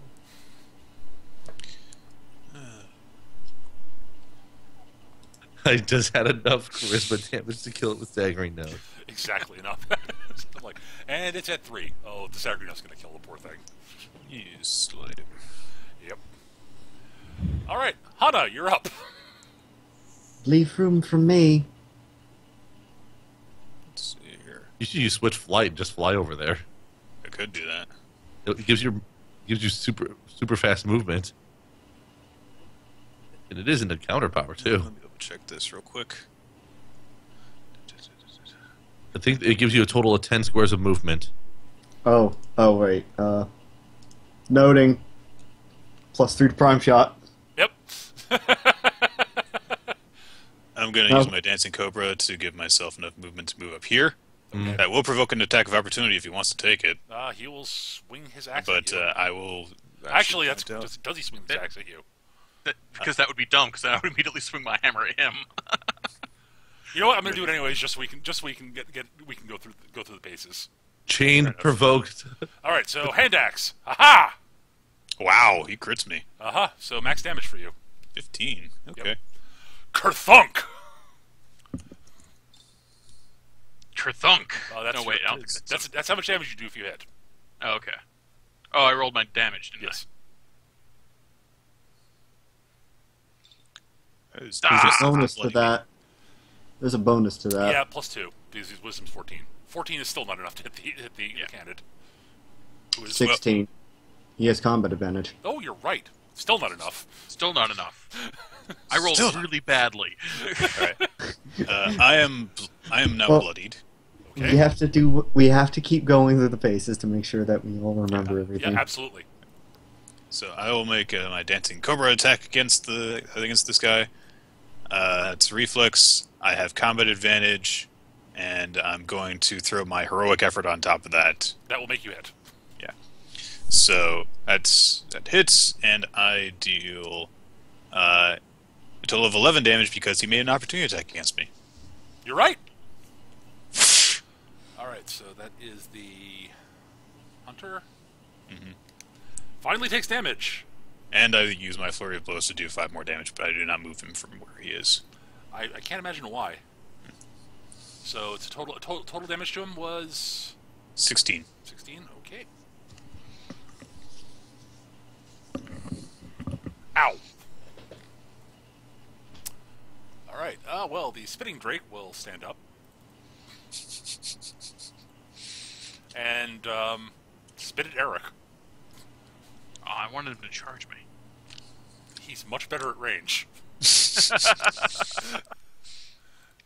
Patooey. That'll hit you. Yes, that will hit me. Take 14 acid damage. Sizzle. Ow.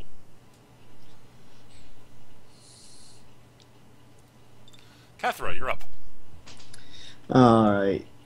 1, 2, 3, 4, 5. I will curse the hunter. Okay. Charge. Yep. Eldritch Strike, I'm sensing. Oh! I hate everything. I'm so sorry. All I want to do is hit something. Alright. Well, the Candid Hunter is up. He's going to just turn it... As much as he would like to tear into Hana, because she's bloodied, and he gets bonus damage against bloody targets, Gorm is for attracting his attention. Hey, look at me. Look at me. Look at me. Yep. Hack. Nope. Bink. Stupid armor. You missed Hana. It was a good move, because if he'd attacked Hana, he would have missed, and then Eric would have hit him. Gorm. Alright, now. I don't see much point in hitting him with Hack and Hew, seeing as I only get to hit him once with that. Right. But, let's keep him focused on me and Brass Strike him. Yeah. That hits. Yep. 14 more, that'll bloody him. Oh, sorry, he doesn't get bonus damage against bloody targets. He gets bonus damage when he is bloodied. Oh, okay. There we go. So 14? Yep. That drops in. And I grant him combat advantage. Alright. Vindeus. 1, 2, 3, 4, 5, 6. 1, 2, 3, 4, 5. Oh, I gotta do. I can only do staggering note on him, so I'm gonna do staggering note against the spitting drake. Okay. I hit him. Okay. You do 3 damage to him and slide him up to 3 squares. I slide him up 3 squares, straight up. Oh, I'll hello. push him up 3 squares. Hey, go ahead and make an MBA against him. Yorm. Would that also mark him as a result of him making the melee basic attack on the Yes, turn? it would. There you go. I mean, it's already marked, so. Aw. Well, I can't roll for my. Well, God, he wasn't already marked. His mark would have worn off by now, but Yeah, But but now he's remarked. marked. he's remarked, yeah.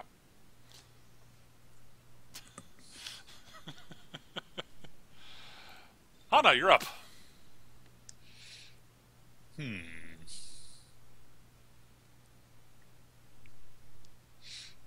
Okay. I am going to shift here, and I'm going to use my 5 storms. Right. So that's gonna be first. Let's do Kenneth Hunter. That's a crit, Crit. So max damage on him. and Spitting Drake hit Okay, so base damage 6 6 on the Spitting Drake. and 12 on the Kenneth Hunter. Plus you get plus the crit bonus from your magic, your king focus, correct? Do I? Does it have one? It does. Let me check. It should. It probably does, but let me double check. I think Stitch even made a macro for Crit it. plus 1/6. Yes.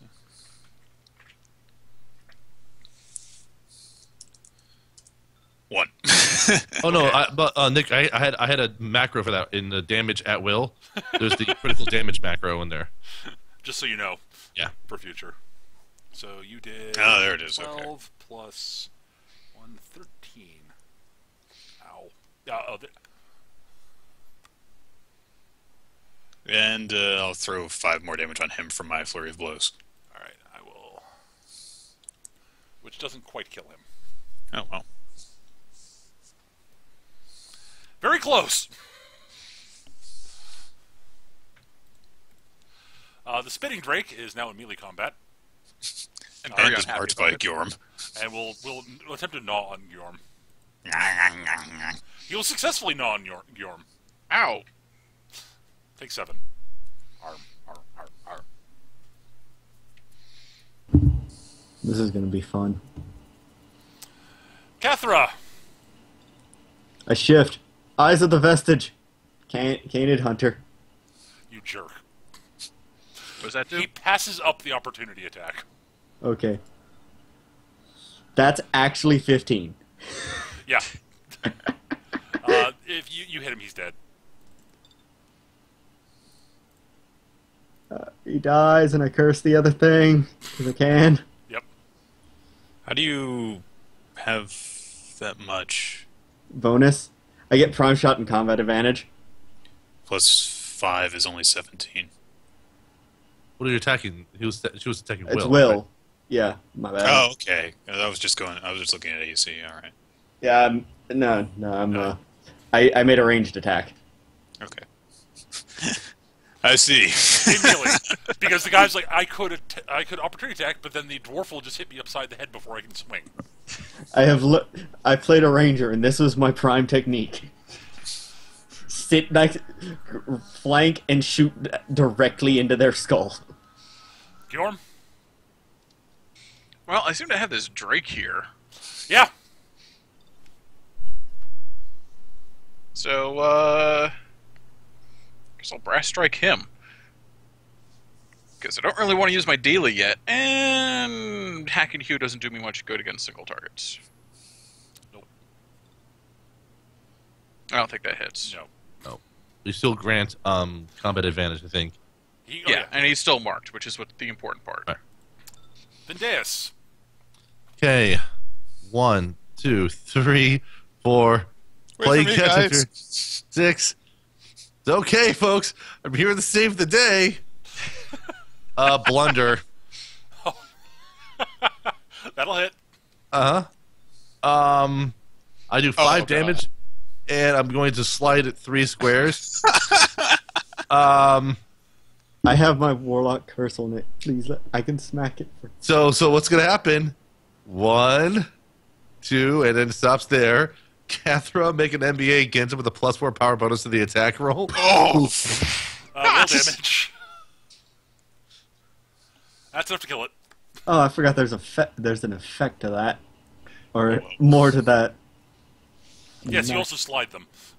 Yeah, I totally forgot to put that in. Yeah, but like... so somehow the Drake trips over its own feet and falls straight into Cathra's hammer. Yep. This is why Blunder's also amazing. It's like and also why having battle song expertise is great, because I get to move it 3 squares, which is a big difference. Yeah. Oh, I completely forgot to take advantage of my advantage of cutting, but everyone was so far away, though. Yeah. I've never played a cutting bar in a while, so I didn't even remember that stuff. Okay. But yes, you have defeated this particular band of bandits. Oh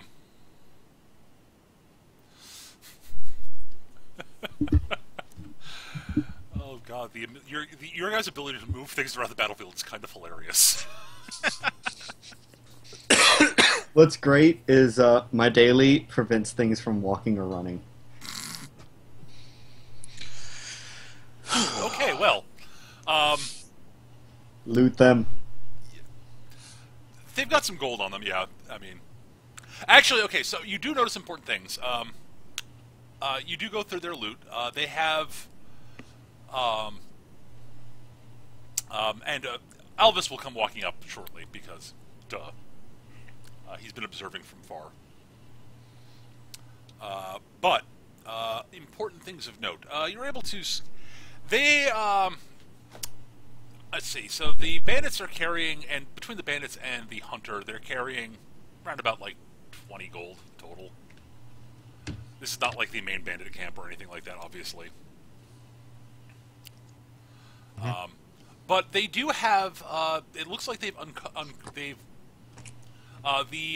candid does in fact have. And he's got. They've got basic normal equipment, which is not really that interesting. But the candid hunter does in fact have a couple of minor things. Where's my notes on this? Hang on. There we are. He is carrying. It looks like what he was up to in the little ruins here was he was sort of poking around and looking at stuff, and he'd uncovered a couple of things. One is a small black disc with some sort of runes engraved on it. Would this be worthy of Arcana-ing to determine what it might be? You could do so if you'd like. I'll roll as well as soon as I get to where my skills are so I can remember. Remember? It's clearly magical in some way, shape, or form, but you're not entirely sure what it is. Still worth carrying around. There's some interest there. So what was the cookie that we found? A small black disc with... A cookie? I guess it's a small black metal disc with strange runes that none of you recognize inscribed around the outside edge. So it's... So we should eat the cookie then. Right. It's Put the cookie down. See, it's cookie. Metal is a metal dough cookie with rune chips. So.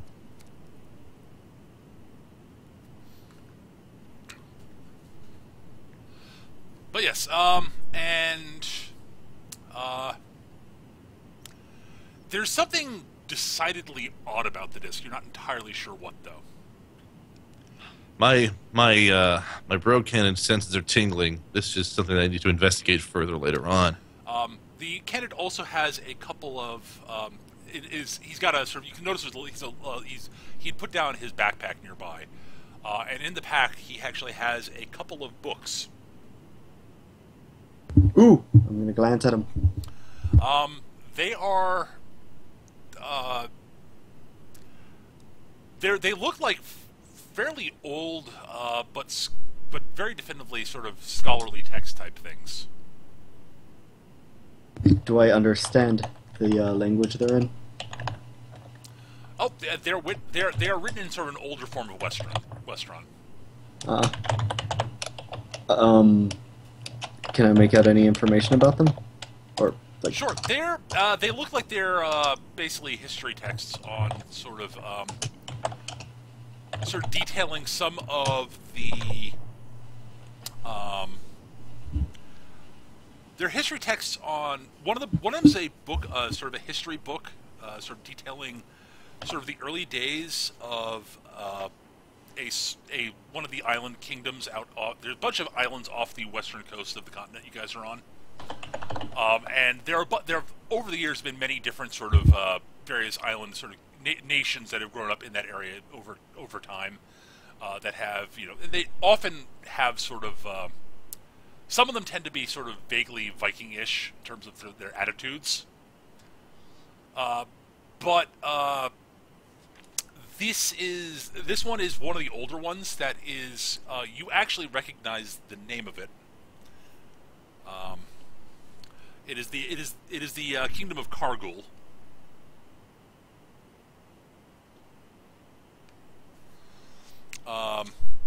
Which is still technically around. It's nowhere near as big and important as it used to be, but it pretty much dominated the islands out there, except for the Silver Star Wizard Academy. Basically, that was basically the only of the major islands out there that the Kargul didn't basically rule over about a couple hundred years ago.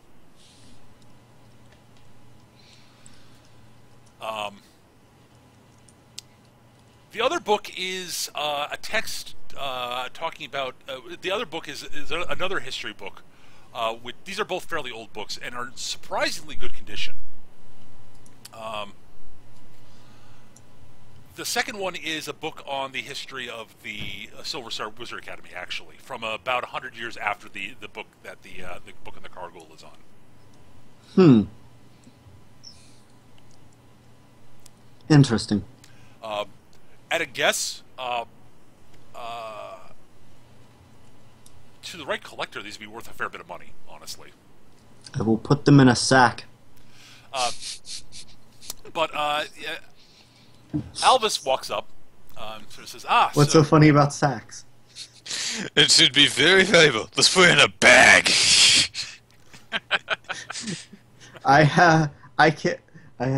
I always keep sacks. You never know when you're going to need a good burlap sack. Yeah, I mean, we might have to throw puppies in a river at some point.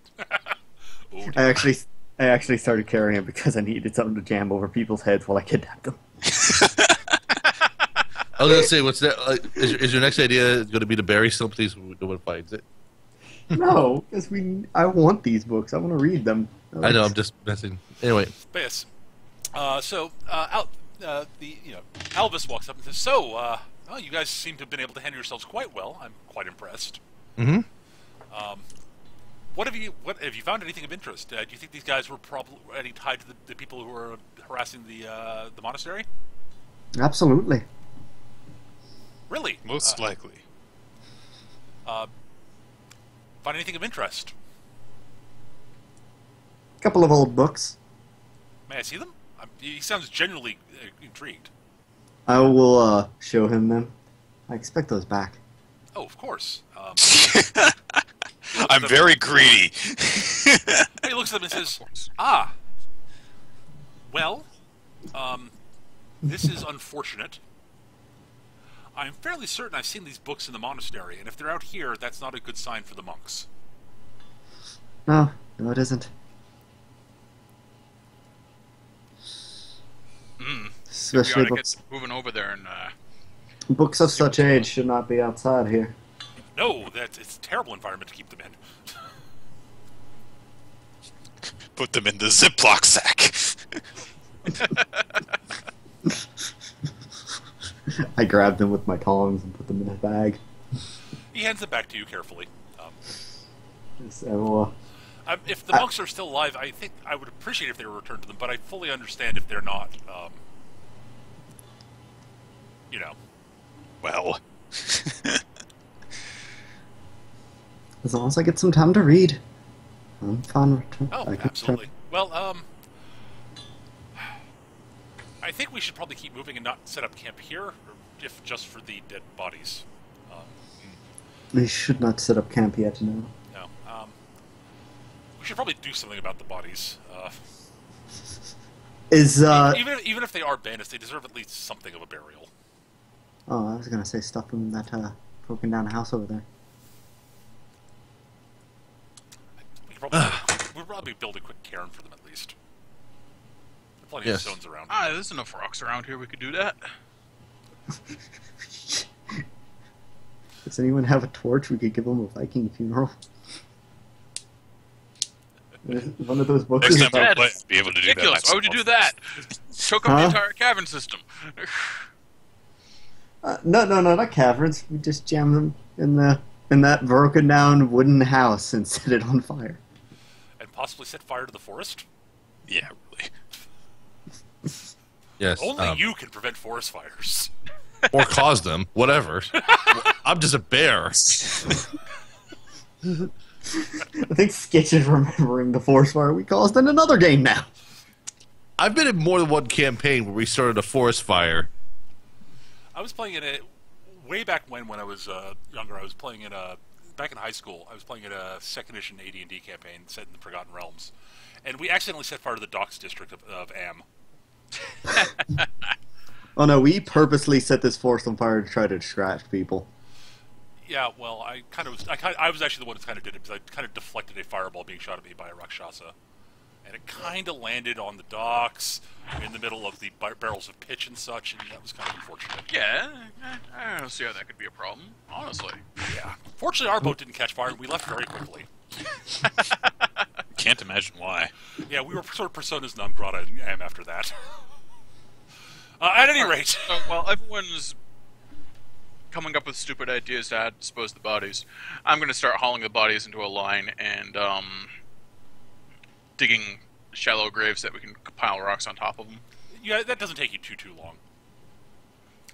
Maybe an hour or so.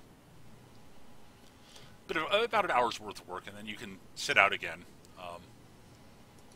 I assume someone quenches their campfire also. Yeah. Yes. All right. You travel on for a little while It's longer. the quenchiest. Yes. And eventually you're going to have to set up camp. It's getting dark. All right. We'll set up the same watch rotation. Yes, you set up the watch rotation. And this time, I'm going to need perception checks from people because you're not in the safest part of the woods. Mm-hmm. All right. I believe that. Nope. 12. I think it's safe. I don't know what you're talking. Hey, look at this rock I found. And I got a 20. All right, well, Hana, unfortunately, since you're on the first watch, Ah, good. nothing I probably happens. should have rolled first. Oh well. It doesn't matter. I know who's on what watch.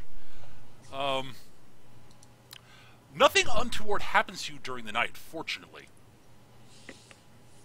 However, when you guys get up in the morning, it is very clear that somebody did come.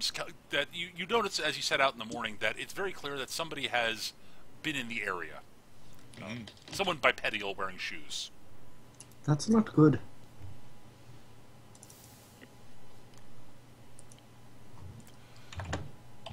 But whoever it was, basically, if you sort of actually, Hana, if you want to give me another perception check to see if you can sort of figure out what's going on with the tracks, since you've got the best perception check in the group. Yeah, okay, you know everything. I'm gonna appreciate this while I can because I'm going charisma next week. Fair enough. She had a mullen man with she had an observant streak. mustache. Basically, it's a small group of humanoids wearing boots. It's pretty clear that they came walking back towards you guys from the direction of where your camp was. They sort of came walking up, saw you guys. It's clear that they stood there for a while and then booked away back towards roughly the direction you guys are heading. But it's where they started running at that point. That is doubly not good. Oh crap! It's a small group of people that some of which might be armed. And probably butchered all so the ones who set up all that grave over there, where our buddies were. We could jump them in the middle of the night, but some of them are awake. No. All right. Well, you guys get to travel through the woods again for a little while. Don't like trees. They're so unmineable. This is true. Nah, trees are fine, especially when they got a canopy going on over there. It feels almost like you're back home. But they splinter when you throw a pick in them. Not good. I shoot as bad shell. Hence why it's bad. Well, and trees are distressingly flammable, unlike rock. That is a problem. Though very useful during pep rallies.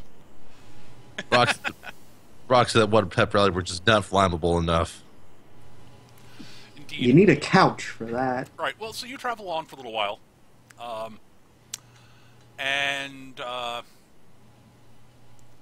As you're traveling through the woods, I will need another perception check from everybody.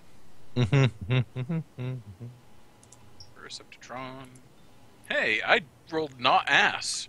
By the way, Peter, did you know that my loot has a particular grain to its wood pattern to its wood? Yeah, I kind of noticed that.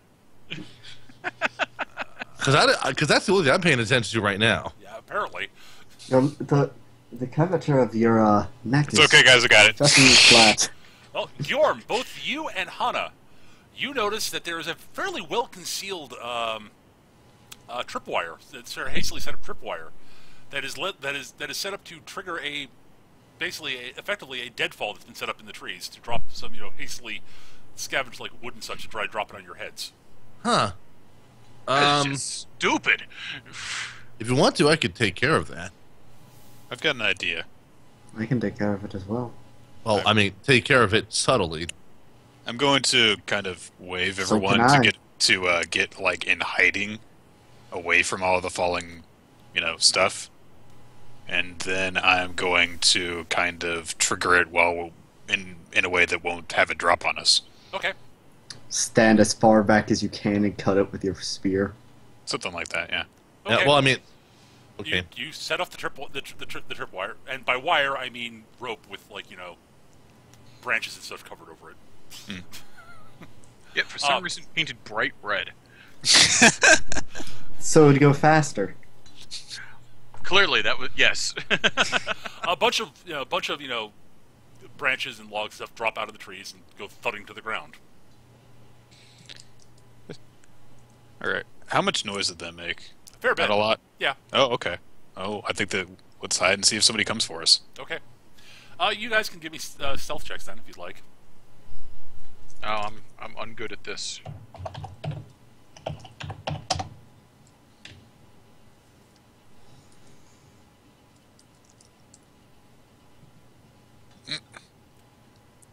Yay!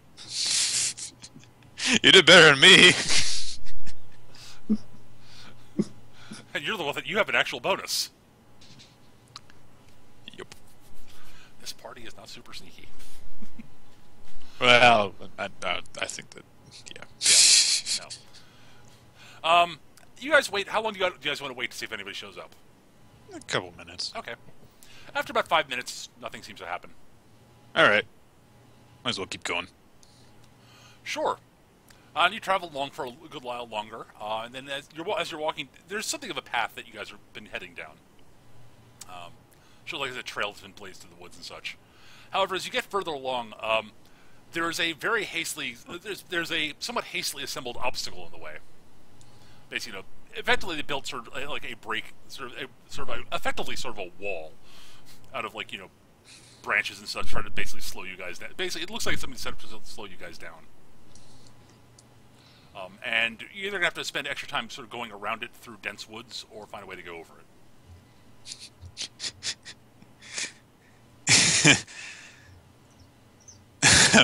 Sorry, I can fly over it. You can fly over it entirely. I know. I'm just saying. What? Everyone has to tell me basically how you're planning to get by this wooden obstacle. How far What is off it- what was is- the what is- deadfall? If I had if only I had Eldritch Blast, I'd just blow it up. How far away was the what is this pile like or whatever it is that we have in front of us, size wise? It's basically effectively not literally a wall, but it's basically been sort of it's effectively a wall sort of built by like basically lashing together branches and such. And it's obstacles all set up throughout the area, trying to basically wall you guys off. You can either waste extra time by going around it, or if you can find some way to quickly deal with it. How high is it? 10, 15 feet. Okay, there's two of us can get up on the top of it right away. Yes. Because I can face step up there. You can and, actually, Skitch, you have line of sight through it. You can face step past it. Yeah, I can fit. Well, to the top of it, so we can throw down ropes so the other two can climb. Is the idea? Oh, you can do that too. Oh, yes. why didn't I think of that? Yeah, I'll so- just friggin' Yes. tie a rope to the end of my friggin' hammer and use it as a grappling hook. That would work too. I was just saying that. I was saying like two of us have the means to basically scale the wall or get past it unaided, and then the other two of you could climb over All right. with rope. All right, so two of you just bypass it, and Eric, you throw the rope over, and I guess I'll need athletics checks from you two then. Can I try to blow a hole in it to walk through? While I'm on top of it. That would be rude. Well, also you've got a rope to climb. It's an easy athletics check. Alright, I'm gonna... honestly, I'm as good at athletics as I am at stealth, so... That is not the white roll. No, it's not. D2. D2 minus +2. Oh, Lass, you're terrible at this. Just tie it around your waist, I'll pull you up. No, 16 is more than enough. Flip a coin and flip a coin and subtract 2 from it, and that's your bonus. That's what I was actually about to do. I have a coin. It does actually have a number on it, so I can say it has a side of 1 inside of 2. You guys managed to bypass the obstacle pretty easily. All right, you guys travel again along the rest of the way down the path. And I'm going to need yet another perception check from you guys. You guys are in the densest part of the woods right now. You've been going uphill. Basically, you're basically going uphill, leveling off, going uphill, leveling off. By the way, while we're traveling, Paying attention when it matters. while we're traveling, I'm going to ask you, Jorn, for a quick question. Aye. Hey, do you mind if I stab this thing in you so I can help you in combat later on? Stab it in me? Well, I need to use some of your essence in order to make some of my healing more effective later on. Breaks out the sort of pseudo syringe. Well, I think I got a scar around here. It won't matter too much. Hold on. All right. Basically, I'm taking one of your healing surges so I can use it later on for healing infusion. Because that's how artificers work. Yeah. You have it. You start the day with 1 infusion without. Oh, that's right. Oh, you start with 1 infusion? All right. Okay. Yeah, you start each day with 1. Okay. I'll keep that in mind for later on to refresh it then. Yeah, basically his artificer heal doesn't use up a surge in combat, but to recharge it after combat, you have to spend a surge. Yeah. Someone does. But anybody can spend the surge. It's Right. actually really cool. Oh, okay. All right, Yep. all right. So we have 1 person, 2 people made it. Looks like 3 of you. 3 of you, in fact, noticed the tiger pit that's been dug in front of you. You know, it's a classic tiger pit. You know, Burmese tiger pit. You know, tiger trap. It's leaves covering a pit with spikes at the bottom. Is there anything inside of it? Other than spikes, Yeah. no. A Burmese covered? tiger, obviously. Rawr! Are the spikes covered in gems? No, Are the spikes covered in tigers? no, Is there a door Are there at the tigers bottom? covered in spikes at the bottom? no. Is No, there a door there's at the- not a dire tiger at the bottom of the pit, Eric. Is there a door? No. So It's we go not- around the tiger pit because obviously. Yes. You guys rolled well enough to avoid the tiger pit. Dang, we're not going into the Tomb of Horror. No, you're not. Because I'm not that. A, you're not high enough level, and B, I'm not that evil. The dice are evil, not you. Exactly. All right. Well, at that point, you guys eventually come. As you sort of come cresting up the hill, you're actually. It's basically it's late afternoon at this point, and you bypass a few other hastily attempted traps, but these are much more hastily done. So I'm not going to make you make rolls for them. Also, you've completed the skill challenge, so whatever. You got your 3 successes, you're done. Everything else is hand-waved at this point. You come up to the... you can see through the trees, you can see the... the stone building at the top of the hill, which is probably the monastery. You also smell, very clearly, the smell of smoke. So you smell smoke. Something's burning. You also smell the very clear scent of dead bodies. That's always a good sign. And since it's a smell you can actually smell it. So This far off, jeez, it's a lot of dead folks. I it's like, well, I believe that's a good cue to make haste. yeah, probably. I don't know. I'm just saying. So you guys run up to the rest of the way. Our little legs pumping. Are we going to monastery exterior? Yes, you are.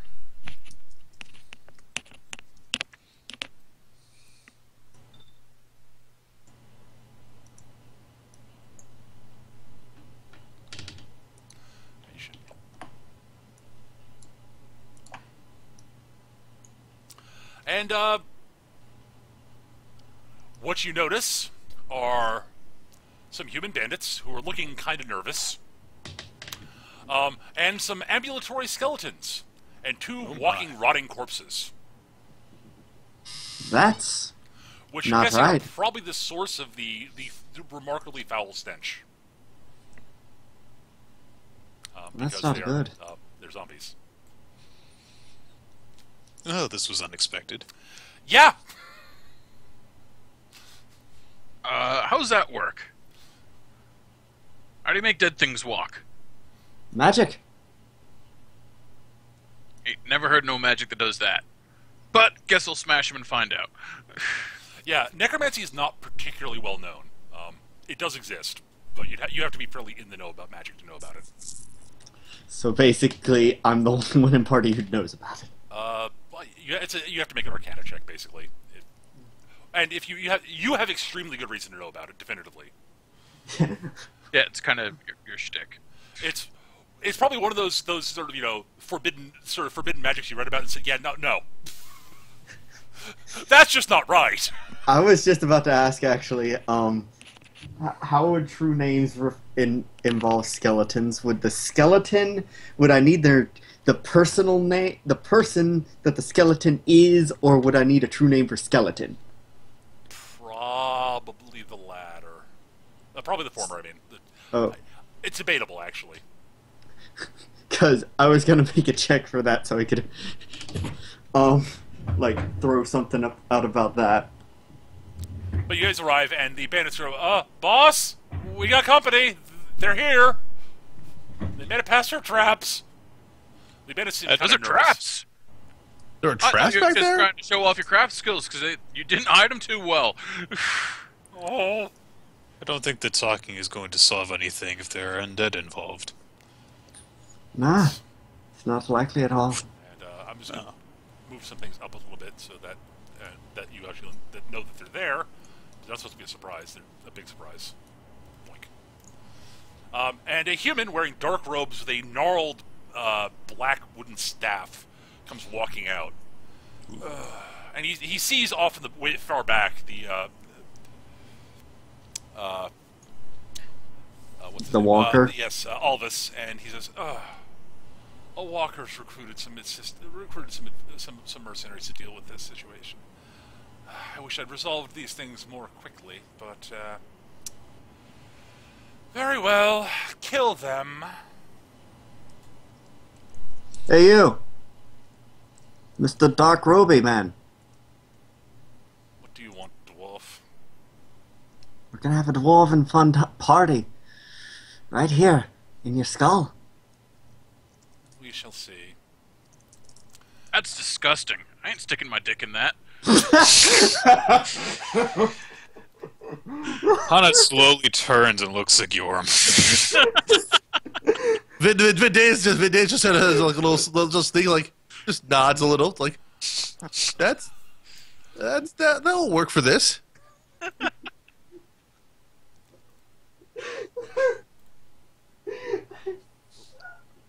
Apparently it broke Alice. You sure did. All right, let's do this. We got like half an hour I know. left. I know. That's why I'm just setting initiative right now for the baddies. Let's kick some ass. My chest hurts. Yeah. Can I swap out for a different character in the middle of the fight? Nope. Oh, damn. Trader battles are the worst. Wow. Super zombies. Peter, are you cheating? No. The zombies just rolled their max possible initiative. Which is 19. Yes. Well, I rolled a 10, so I'm gonna go grab something to eat while I wait for my turn. You're ahead of Vendeus as well. Vendeus is last again, And the necromancer rolled like crap. which makes it hard for him to do his artificery buffing. Alright, and sort. And the human thugs are up first.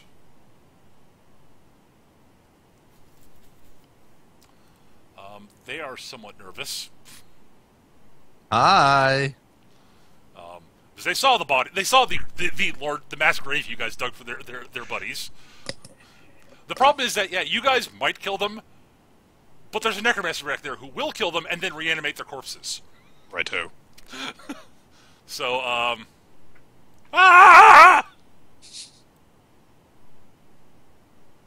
they charge you guys.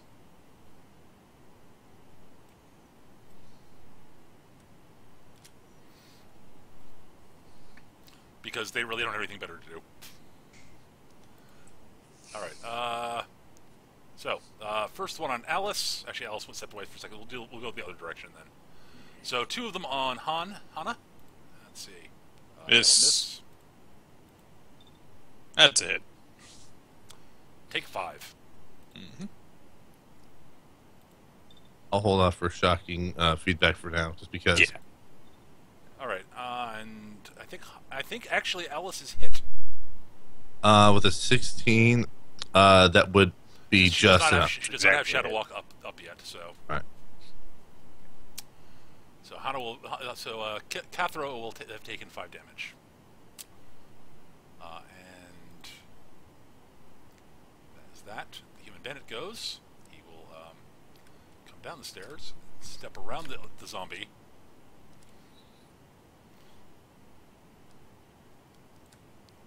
And then he will double move because that's why the noise. He'll go hide in a tree, hide in a bush.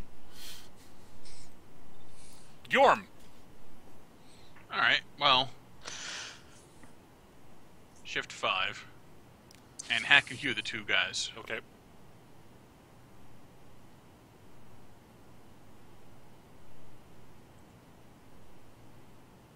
Split, They both go down. Gain 3 temp hit points. Hooray! Splooch, splooch. I'm Zombies. back. Did anything you got hit me? for 5 damage. Oh no. One of the dead human thug in front of you charged you. Because they said, yeah, they're scared of you guys because you might kill them, but there's a necromancer behind them who will kill them and then reanimate their corpses. Just a bit.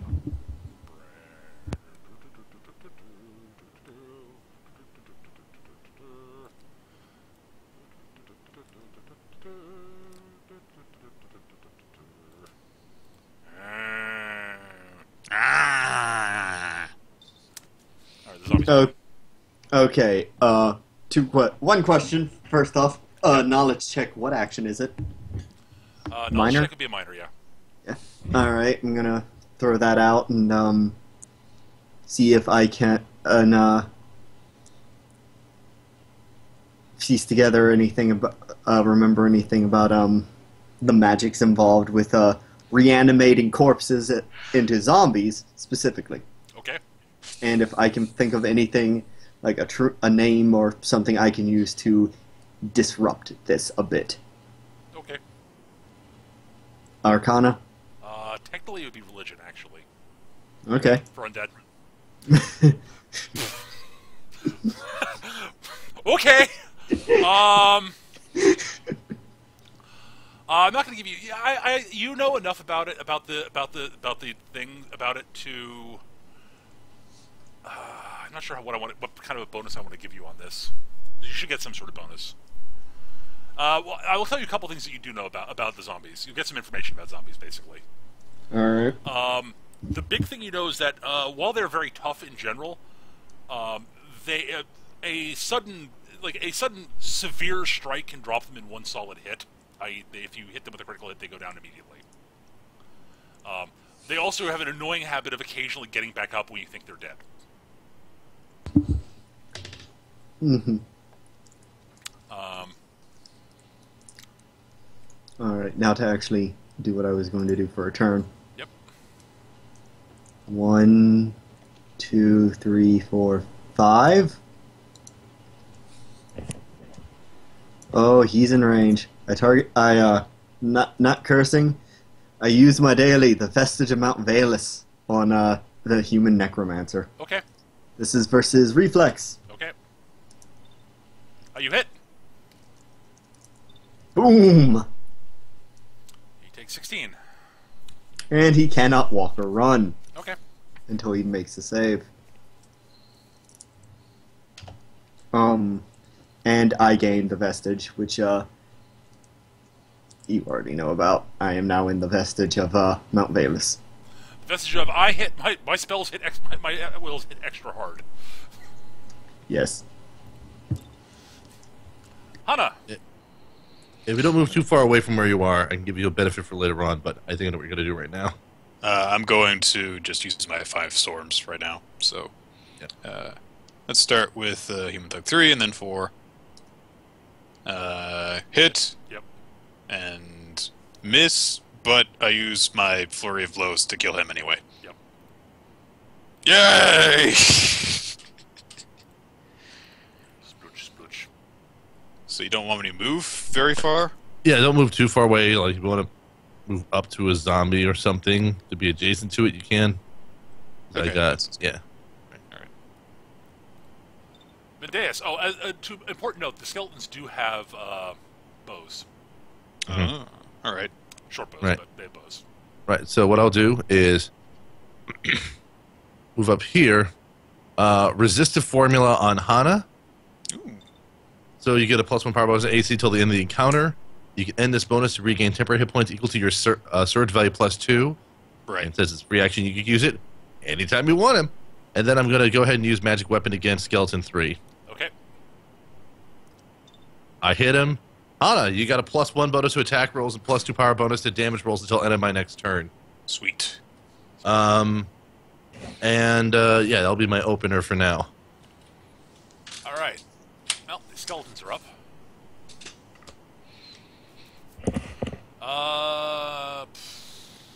Well, okay. Skeletons 1 and 2 will shoot their arrows at Kathra.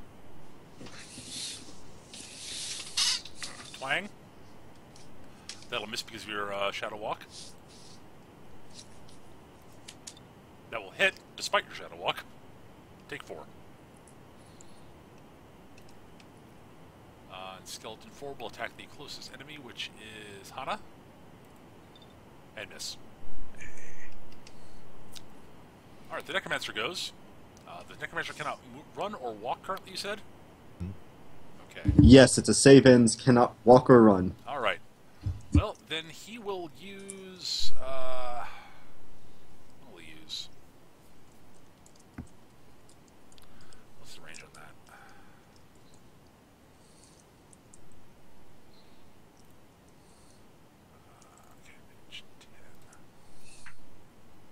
he can't see those guys, you guys over there anyways. Damn. He can use it on you, but that really is not a good idea. The range on that, I think, is only 5. Yep, it is. So, you are... Yeah, he's too far away for that. So instead, he will raise dead.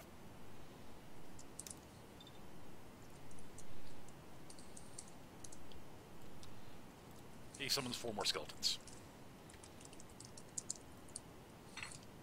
Booze. 1. There. I see no additional skeletons. Oh, sorry. You'll see them in a second. I have to make them visible afterwards.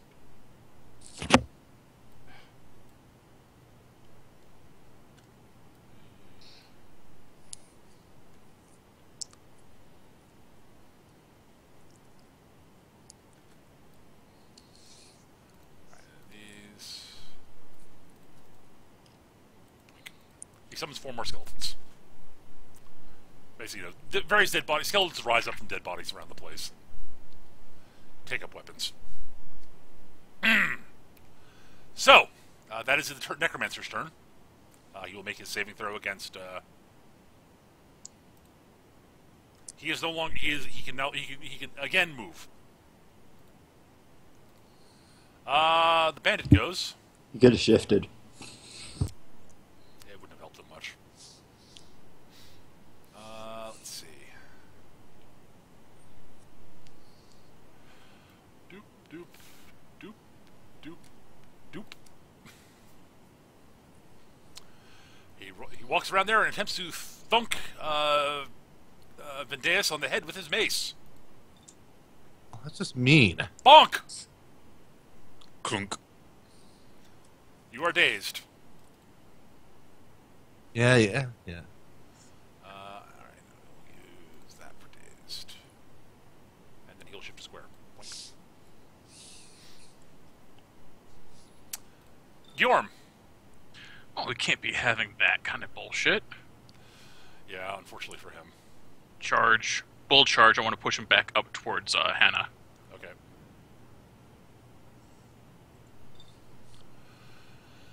Alright. With the charge, that will hit. Yeah, it will. So roll, go to your damage thing.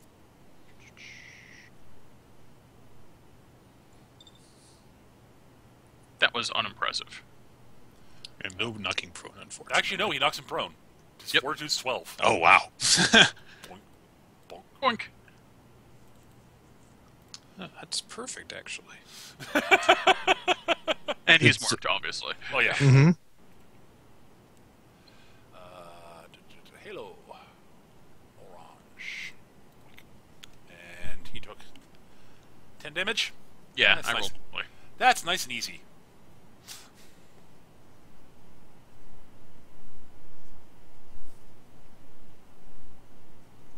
Alright. Turn of the zombies. Grr. Zombie 1 will attempt to, I guess he'll just punch you, since his zombie buddy's not near enough to get the full advantage of the zombie combo. Okay.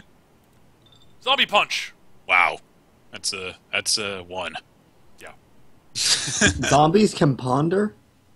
Interesting. No, the punch is ponderous, so it's slow. Ah. This zombie will charge Cathra.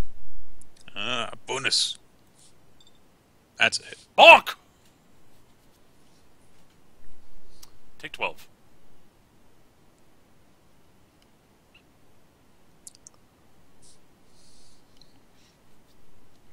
You are bonked. Cathra, it is your turn.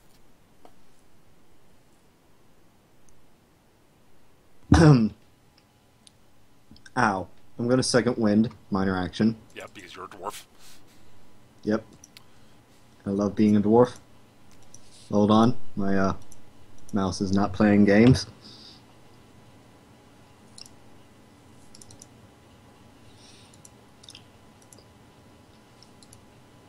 And then I'm going to move here. Okay. This is the zombie going to do anything? He'll take his opportunity attack. Yeah, do that. Missed. Because because I have 20 AC right now. Ah, okay.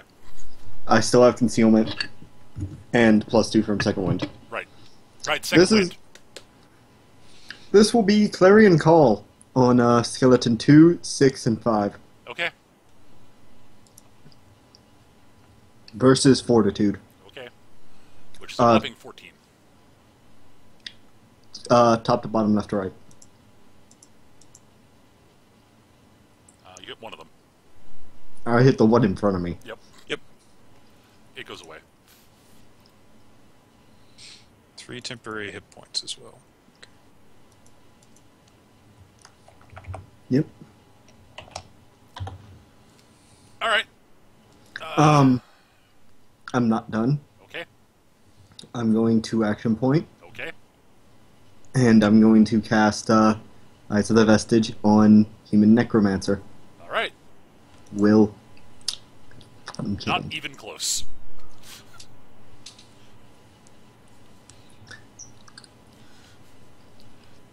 Oh, All right. Hana. All right, I'm going to use my counter power, Wind Through the Willows. This is a close blast 3, so yeah, I believe that I can actually get. I believe that's enough. That's only wide enough that it won't actually catch Gyorm. Yeah. All right, good. So this will be against Zombie 1 and Human Bandit. Oh, is it a close blast 3? Yes. I think it's only going to get to one of them because it's a 3x3 square. Oh, well. Oh, in that case, I'll use the movement ability of it. To move between them. No, so that I Basically, switch places with Human Bandit 1. Okay. Now I'll do it. I love Yes. I love powers like this. And swap. Wah! So, that was just enough positioning. Yep, so Zombie 1. Did it not? Oh, yes, it did. Okay. Yeah. Is that? You got +1 from magic weapons, so that'll hit. Yeah. Oh, there it is. Okay, good. Yeah. And then against the Bandit. There we go. You Hit hit them both. Damage? And I get +3, right? Plus Skitch? 2 to the damage because it's my Constitution modifier. Okay. It should be my Constitution, so It can be your Constitution or your Wisdom. not my Wisdom. No, Oh, okay. it's a +2 power bonus to the damage. So 15 damage to both of them, and they're slowed and cannot charge until the end of my next turn. Right. And you can shift up to 3 squares to square in or adjacent to the blast. Right, so I'm going to shift here. And, 15 damage, you said? yes. Okay. And then I will use my, Flurry. yeah, I'll use my Flurry of Blows to hit the zombie. Oh, wait, actually, I'm going to move here. Yeah. And then I'll pit Human Bandit with it and force That's him to slide here. Okay. Actually, I have to move him towards me. Never mind. Yeah. Damn. I'll shift over to here. I can shift anywhere within the blast or adjacent to it. Yeah, it's pretty much, yeah. Whee! And the bandit takes how much more? 5. Okay. Ow. And now because of all of the weirdness of that, we're flanking him. So there you go. And he's still prone. Alright. Vindeus, you are dazed. Mm-hmm. And I also have an enemy adjacent to me, so I can't do any range stuff. Pity. Well, you can, it'll just provoke. Yeah. What I will do. Shoot. I'm just going to say, see you later, and face step. Yeah, I kind of figured. I'm not sure which one. I was going to go eeny, meeny, miny, mo. Bam. And that's my turn. Alright. You are no longer dazed. Yay. It's, until the end of next turn, so. Yeah, and then end of the bandit's next turn, but what's going to happen? Well, is it the end of the bandit's next turn? It is, but the problem is he's prone, so he won't be able to get to you. Not without. Well, no, it's important for interrupts because I still can't do interrupts until his end of his Let turn. me double check. Let me double check the bandit's ability. It said until the end of the bandit's next Bandit's next turn. turn. Yes, you are currently still dazed. Yeah. Sorry. Actually, I just thought of something I'd like to boot over here. Okay, that's fine. You can move behind me, I think, right, Skitch? Oh yeah, I can still do the same distance there. Alright, cool. All right. Skeletons. All right. Well, 3 of them are going to shoot at Cathra because she's right there. Bring it. Twang. Desire gut saying. Oh! Take 4. Miss. Hit. Take 4 more. All right, other archers, skeleton archers. One of them at each of Vindeus, Hana, and Gjorm. Just simple to make things simple. Vindeus, Okay. Hana, Miss. and Gjorm. Of course. Ow. My temporary hit points went away. I know it's fiendish. All right, the human necromancer's up. Minor action. He is going to use Curse of the Dead on. I think 2, 3, 4. Yep, you're within 5. On Cathra. I think it hits your willpower. Oh, God. Whoa, that's ungood. You are slowed and suffer a -2 to hit and damage against living targets until the end of his next turn. I.e., against him, basically, and the bandit, but he won't be around very much longer. Great. All right, and then he is going to use Grasping Hands, which is an area burst 2.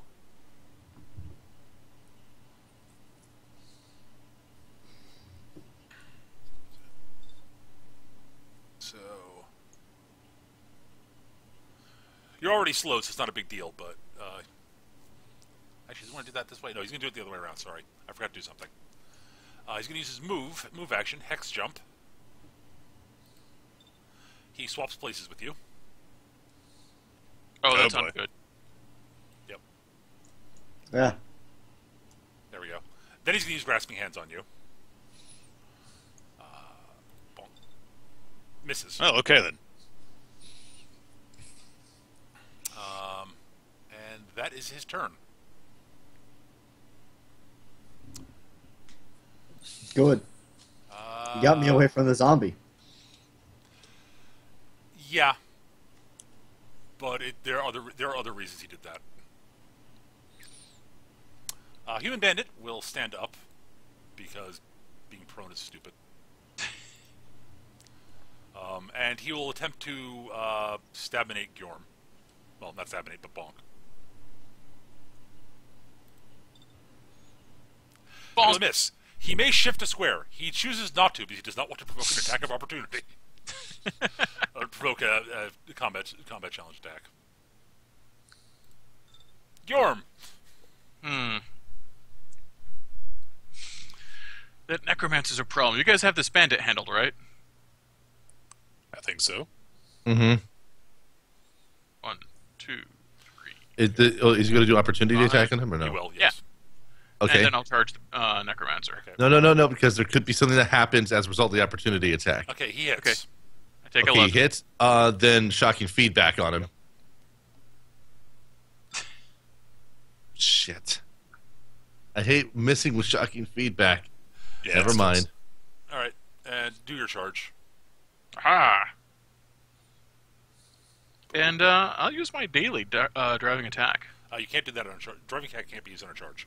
I thought you could. It's just bull charge that you can use on a charge. Damn. Okay. At least that's It what has to specifically say on the power that you can use it during a charge in order to use it on a charge.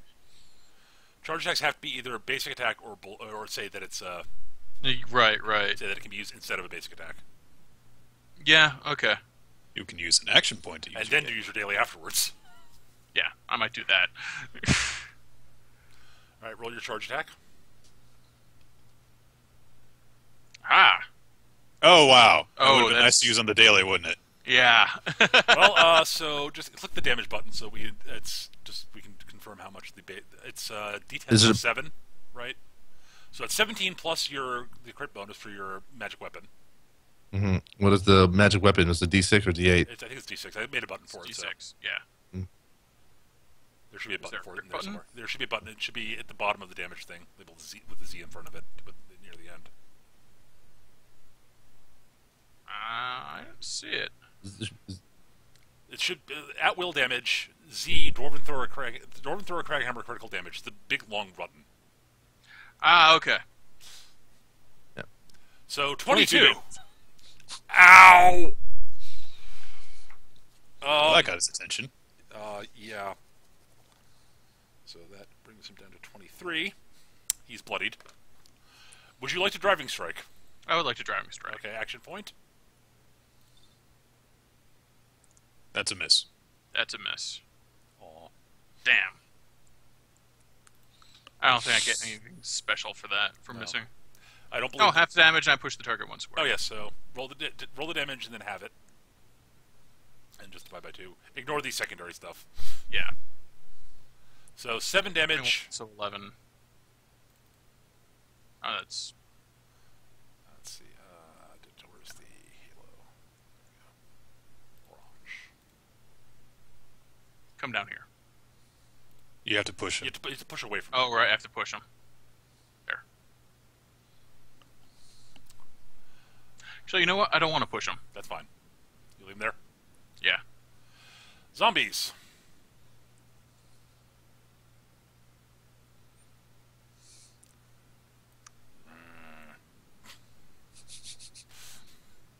Zombie, get combat advantage.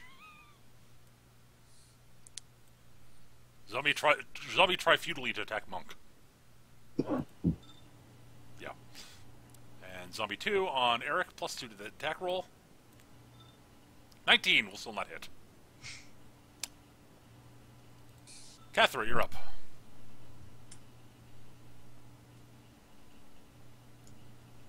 One, two. Charge. Broking. Let's see here. Never mind. Yeah, he can't do that because he doesn't have a sword out. Oh, you're right. He's got You are correct, sir. Ma'am. this. That's a miss. Technically, I guess he could kick you, but whatever. Skeleton arm strike. I don't have stats for it, so move point. Oh, we got the conga line of combat advantage going there.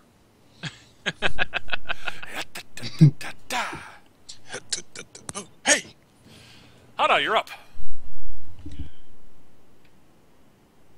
Okay. I'm going to use my 5 storms. So let's start with the zombie.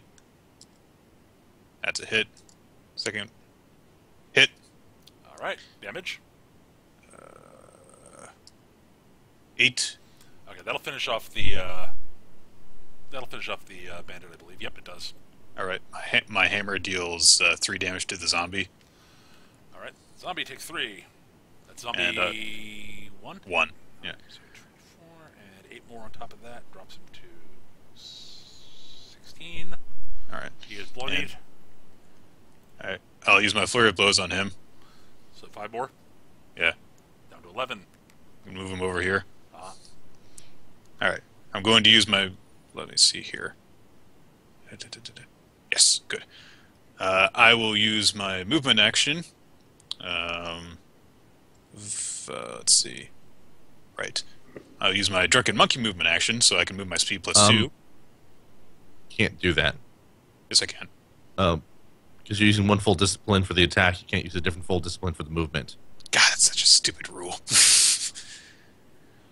I'm going to use a my. balancing factor, I think, is the reason they did it. But at least that's What if one. I use my action point in order to Then you can do that. Yes. Right. action point, move, and then use the power? Yep. Right. All right, doing that. That's what I was going to do anyway. Right. So Okay. yep. This will provoke 2 opportunity attacks, but I get a +3 bonus to all defenses because of using Drunken Monkey. Fair Yes. enough. All right. So, And I ignore difficult terrain, so right. Zombie punch. 2 zombie punches. Hiya! miss. And brains. That actually hits. Wow, okay. But minimum damage. Yep. So I take 4 damage, so I'm down to 25. I will slam the fuck out of Human Necromancer with my Drunken Monkey attack. Yep. This is... Where is that? There it is. Oh, shit. Does he have any sort of penalty going on with his AC at all? His AC? Or his will, you mean? Oh, there's his will? Yep. Or anything. God. I am going to be 1 short without heroic effort. Yeah, so. unfortunately you are. Fuck him. Yeah, I can't do any bolstering of that from here. Oh, well. C'est la vie. Vendeus. He's just lucky that's his size and AD. Yeah. Yeah. Let's see here. 1, 2, 3, 4, 5, 6. Okay. 2, 3, 4. Okay, let's throw a little caution in the wind. Necromancer. Damn it! God! Whoop, whoop, whoop, whoop, whoop, whoop. Like, Goddamn ninja. it's not even bad. It's not him being a ninja. It's just The bad rolls. I know. I've had 2 shit rolls for encounter powers in a row. I mean, I know it's kind of an outside chance given his will defense, but Yeah, you need to actually roll actively well for it to hit that one. I know. Jeez. See what else I can do that would be useful here. I'm out of reach for Cathra to do anything. Remember, doesn't need anything from me. So what I will probably do at this point is spend an action point, and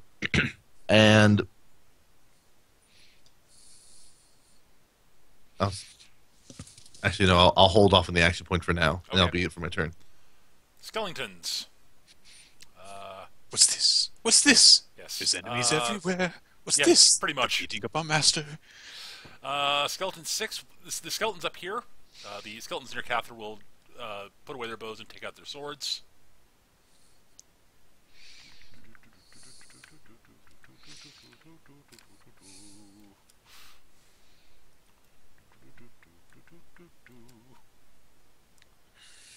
Stab, stab, stab.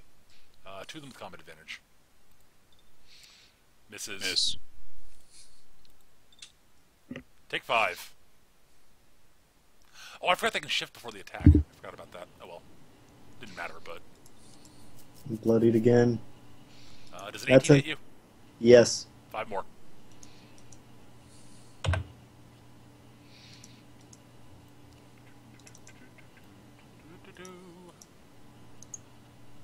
The other 3 will just shoot arrows at Vendeus.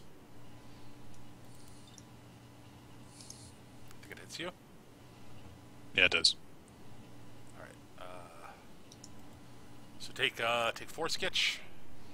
Yes. Second shot. Another 4. Hit. For me, to me. Yep. Yes. So you take 2 4-point hits. Okay. And they're done. I believe that will make me bloodied. Have you been hit yet? Yeah, I've been hit before. I got hit in the... Okay. I am bloodied right now, yes. You are bloodied. Alright. That means it's the Human Necromancer's turn. He does not like where he is.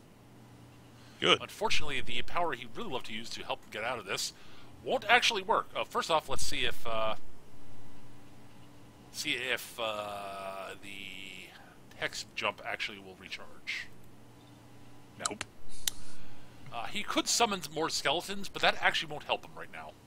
Mm-hmm. Because it's a standard action to do it. It's like, Yeah, let me just pause here and go while the dwarf is going to hit me with this hammer. So instead, he will. Who is he most terrified of the three of you is a question. Yes. Yeah, that's the problem. I guess he will... curse... Actually, no. Yeah, he's going to curse the dead, Gyorm. So if he doesn't, Gyorm will hit him. If he curses anyone else, Gyorm will hit him. Mm-hmm. I'm going to interrupt with arrow warning. Okay. There you go. I hit his reflex. Oh, yeah. Roll damage. I do 18 damage. Gyorm, do any sort of at-will attack against him with a +1 power bonus to the attack roll. Excellent. And now, this is before the penalties kick in. Yep. Because This is before the attack hits. Yep. Yeah. The interruption is at the point of rolling the attack. I know. So I was just explaining for Nick. Well, it happens. He rolls the hit, and then Gyorm gets to attack. Yes. Gyorm, go. Any at will attack that you'd like. Any at will. Oh. Yes. Well And then. +1 to hit. Take you that. hit. Yeah, he's dead. Brat. He was. Oh no. Yeah, he's dead. Yeah. Blark.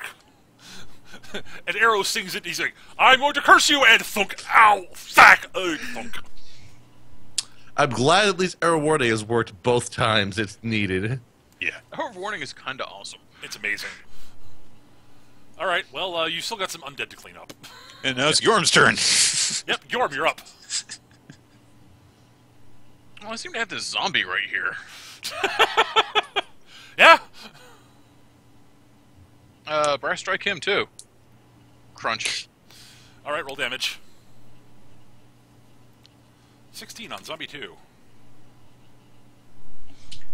Then I will shift over here, on top of the necro, Okay. and I'll use glowering threat on the 3 zombies. Skeletons. Actually, you get all of them. Actually, I believe Yes. you get zombie 2 also with the glowering threat. Oh, is it all enemies you can see? It's close. No, It's close burst 2. Oh, okay. Oh, that's right. Yeah, I get everybody. So So the zombie is marked, and everyone is glowered. Yep. Glower. So yes, they all have -5 to attack anybody but Eric. The zombies at -7 to attack anybody but Eric.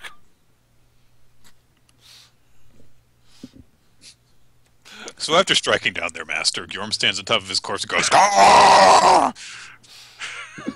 Now The you know zombies, despite not having wills, are kind of scared. what the fuck. Shakes them to their bones. Brains? Miss. Are you sure? I don't think we really need braids. We don't really need it, right? We're fine. So, Skeleton they're 5 will nice to attack you, have, Eric. but they're not that important, right? Skeletons don't get to attack. It's not their turn. You're correct, Cathra. You're up. I'm silly. Were you thinking of the other zombie down there? Yes, that's what I was thinking of. Thank The you. zombie's probably gonna come after me now. Brains. Oh! But minimal damage at least. Eh. That is the problem. Hey. That is the problem with zombies. Hey.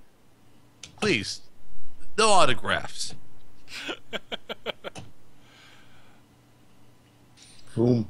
Yeah, they'll attack you, but they're they'll be -5. So, no. No. No. Okay. They're not actually marked, so he can't reprise against them, but... Fuck you, map tools. Wait a minute, that's not an attack? Wanted to What? mark them too. It's not actually an attack, no. Damn. It doesn't count as an attack. I'm gonna curse zombie 1. Okay? Eye of the Vestige. Yep. That'll hit. Somebody gonna die. What's the Again. total damage here? 14 damage. 14. That'll finish him off. Yay!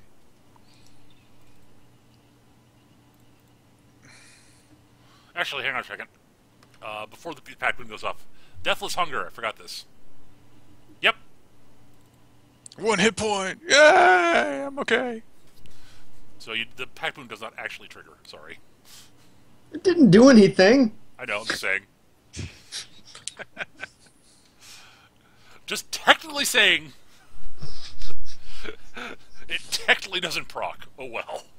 I'm going to curse necromancy and dwarven.